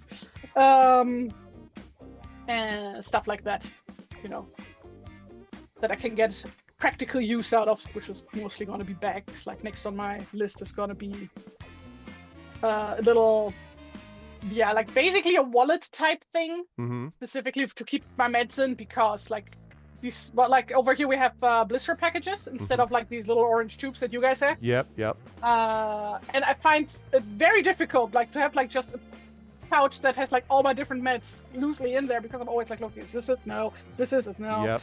You know. Yep. So yeah, that's the next one on the to-do list. That would be a very useful one, and that way you can successfully smuggle it over the border as you go to these places. This is a real world of this is a real world chat drawing of Germany's opinion about trying to bring in actual prescribed medications into Germany. Yeah. No, get out. Like, oh my God. I would like even be fine with it if it would be like a yearly thing that you have to fill out, but no, like only for 30 days. Yeah, it's absolute just stupid. bullshit. Yeah, it's absolutely stupid. Absolute bullshit. Totally dumb. Germany, you're wrong. Fix this problem. It's just it's dead wrong. Yeah, like the government currently is going to fix anything. Sorry, but I know. But hope springs eternal. Maybe, who knows? Maybe they'll look at it and be like, I wasn't sure, but then I saw this stream and I was compelled. Yes. Tari, this was great. We are going to see Tari hopefully 3 times. Oh my God, next month, because we'll see Tari for twice on Dragonbane. Again, this is all dependent on how Tari feels, but assuming everything is okay, twice for Dragonbane and once for the Gamebook illustration stream, because there's actually 5 Tuesdays next month. So if that ends up happening, if it doesn't, totally understood, no pressure, but it will be lovely if it does. And we will continue. We actually made good progress in Fuel's Gold, actually.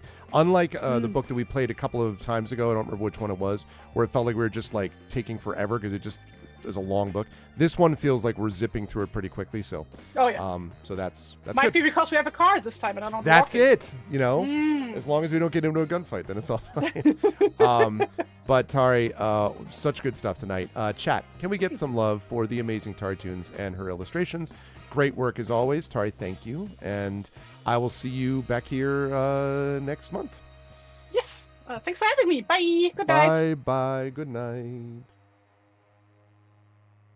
Oh man, so good. And I was so digging the I-76 music. I can't even tell you. That's their version of Kathy.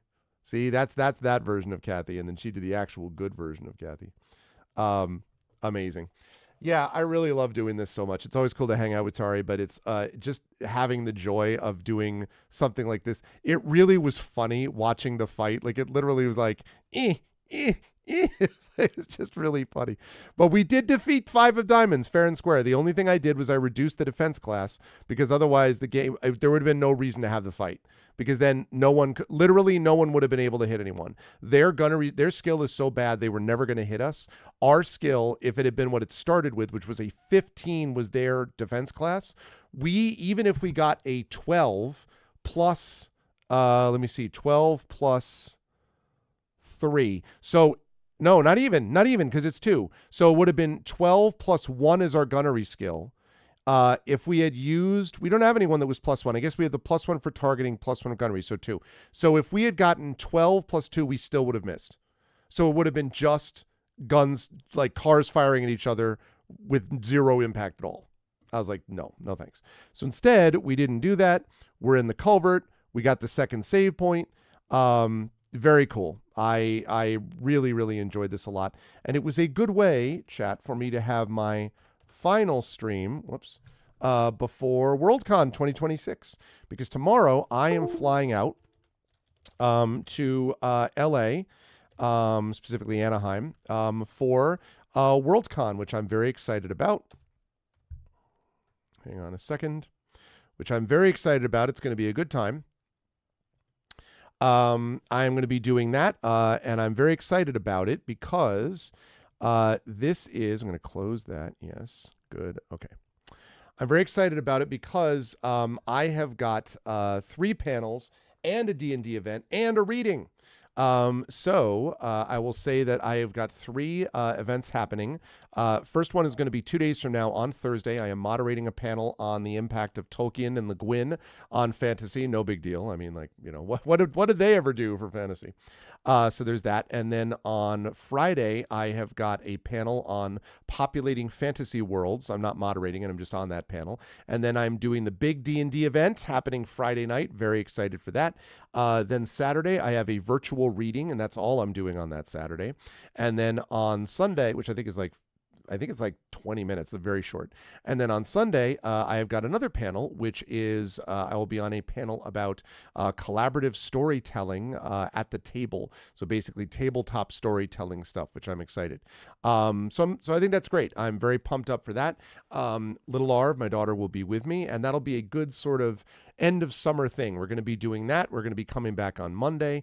I will have normal streams next Tuesday, by the way. So I will have the Patreon Field Chat Chosen Game of the Month 1 day late, technically, because it's not going to be in August. It's going to be in September. We will do 2 of those Patreon Field games because we have an extra Tuesday. So that works out in our favor because we have the 1st, the 8th, the 15th, the 22nd, the 29th, 1st, 8th, 15th, 22nd, 29th. Yeah, 5. So we have 5 of them, which is great. And that means that we'll be able to get 2 of those Patreon Field Chat Chosen Games of the Month in, including the first one, which has already been voted on. That's Airborne Empires. And then I'll be continuing with GogCom's Pen and Pixels over on GogCom's Twitch channel, playing more of the Lamplighters League. For those of you who missed this, I am not going to be doing my stream this afternoon on GOG because I've got stuff. I just have way too much I have to do. I got to finish prepping and packing, and I got more stuff to do. So I'm going to go and do that. So the next time that you hear from me that is definite will be next Tuesday. I will obviously be posting some stuff on Blue Sky. I will obviously be trying to check in on Discord here and there. There may, depending on how things go, there may be a stream at some point that I might do, but it's extremely tentative. I don't want to make any promises about that because my focus has to be on what we're doing at Worldcon. And there's also issues of consent for recording and all that stuff. So I don't know about whether I'll be able to do any recordings out there or not. But if not, then I will see you lovely folks back here on Tuesday for the beginning of September, the beginning of the fall, close pretty much just about the beginning of the fall. It's going to be a very busy and I think productive fall semester. So that's what's going on and I'm excited for it. If you liked what you saw and heard, thank you, Gregory. I appreciate that. If you liked what you saw and heard today, I hope you will consider following us here on the channel. I hope you will consider subscribing. Well, I'll get back to the subscription. I hope you'll consider checking out my YouTube channel. Thanks for all those who are over there. I again want to remind everyone, my YouTube channel, !ArvTube, has all of my past VODs all the way back to 2014. The 2014 ones are not particularly well organized because that was in the great, I've got to get this off Twitch VOD exodus of 2014. And so those are a little bit disorganized, but in short order, within about 4 to 6 months, they became organized in playlists, which is the way they've been ever since. And so I would love to have everyone jump on board with my YouTube and subscribe there. We're really trying to push those sub numbers as well. It's free to do that. Doesn't cost you anything. It gets you access to early content. We're going to be doing some other things to add in more benefits to current and future subscribers, but free to do that. So please consider doing that if you have not already done so already. Friendly. And Blue Sky, exclamation point, Discord first, exclamation point ARVCord. You can hang out with the Arvanauts in between streams. Blue Sky, exclamation point ARVSky. That is my current microblogging social network of choice. So please join us for that. And follow me over there. On the financial front, exclamation point ARVShop. That's the merchandise area. Exclamation point ARVTreon. That's that Patreon right there. Cool stuff for you and for the channel. I'm going to make some adjustments to that, but there's some cool stuff that you can get there as well. And of course, subbing to the channel gets you those custom sub badges and emotes to use here, there, and everywhere across Twitch, plus inspirations to help our tabletop players. Thank you for those of you who resubbed and subbed today, including people like Dragonspear, for instance. Please do sub and or please do support the Patreon. Please do both if you can, because there's cool stuff you can get from either one. On the publishing front, exclamation point Icarus, my graphic novel. Please consider checking that out. Consider checking out my 5e adventure and sourcebook library, Tales and Tomes, The Forbidden Library. That is exclamation point library, and exclamation point Greyshade is my Greyshade IP. Greyshade Renegade Heretic, the Grey Assassin trilogy, available at that link. You can also get the audiobooks of Greyshade Renegade and Heretic from our very own Trent Sparks, and you can pre-order the tabletop role-playing game of Greyshade right there from our very own Brandon O'Brien as designer. Very excited about that, coming hopefully soon as well. And as always, exclamation point BLM, Black Lives Matter, important to affirm and assert the significance and importance of Black lives. Exclamation point Help Now, the World Health Organization page on suicide prevention. Important to reach out to others when you need help and reach out to others when they need help as well. And exclamation point Ukraine, UKRAINE, to help the people of Ukraine as they fight back against an illegal and illegitimate war with bravery and courage. And send the message, will do so for others in that situation in the future. Continued love to the people of Biddisford, Maine, to the people of Memphis, Tennessee, to the people of Newark, New Jersey, to the people of Minnesota, specifically Minneapolis, battling against federal occupation and invasion, doing so with bravery and courage, and inspiring us through your actions. We are going to win this together. Keep it up. And as I said earlier on today, if you haven't done so already and you are a United States citizen, please double check and make sure that you are not only registered to vote, but please make sure that you have not been accidentally removed from the rolls. Please make sure that your name is there, that you're ready to go, so that when November comes, we can again vote to place even more checks on this insanity. It's up to us. We got to get out there and do the business to make that happen. And that starts with making sure that we're ready to vote. Thank you to everyone who made this an awesome stream today. Thank you to my wonderful mods, Dragonspear, Triffity Mats, best in the business. Thank you so much to my Patreon supporters and subscribers, Dragonspear, Triffity Mats, Effect Life, Imaginary Exponent. Good to see all of you. Thank you to my wonderful viewers. Thank you to Big Boss, to Black Fury, to Craigery, Darth Sisu, Jagtress, Mr. Jonas. Thank you to Nerioth, to T-Bank, and to Valerian Gamer. Thank you all. And a special thanks today to my good friend TariToons for her amazing work in the illustration field. As always, it was awesome. That's going to do it for me, everybody. I will see you folks in a week on Tuesday. If all goes well, maybe I will, or maybe I won't be able to do some stuff. We'll see. But otherwise, I am very excited to head off to Worldcon and do all that stuff. You get a chance to, if you are going to check out Worldcon virtually, I'll be on that. If you're able to look at some of those things, definitely let people know, and wish the best to all the Arvanaut or Arvanaut adjacent people like Brandon O'Brien up for a Hugo, people like Jennifer Brozek up for a Hugo, many people past and present connected to this channel who are up for Hugos or awards of various types. So good luck to all of them. And I love to all of you folks, and I will see you folks right back here. If I don't see you on stream randomly over the weekend, then I'll definitely see you here next Tuesday for September 1st, first stream of September for the Patreon fueled chat chosen game of the month, closing out August really for that, which will be Airborne Empires. More of this game book as well to come down the line. Thanks everyone. Much love. I'll see you folks soon. And Prince Justin, did I not say that? I'm really sorry. Also Prince Justin up for a Hugo with Nerds of a Feather for Best Fanzine. My apologies. That's right. That's the problem of knowing these amazing people, is that there's too many amazing people, too many amazing things. Good luck to all of them. I will see those folks myself when I'm out there. But that's it for me. Much love all, and I will see you folks soon. Until then, everyone, please be good to each other and have a good one. Bye for now.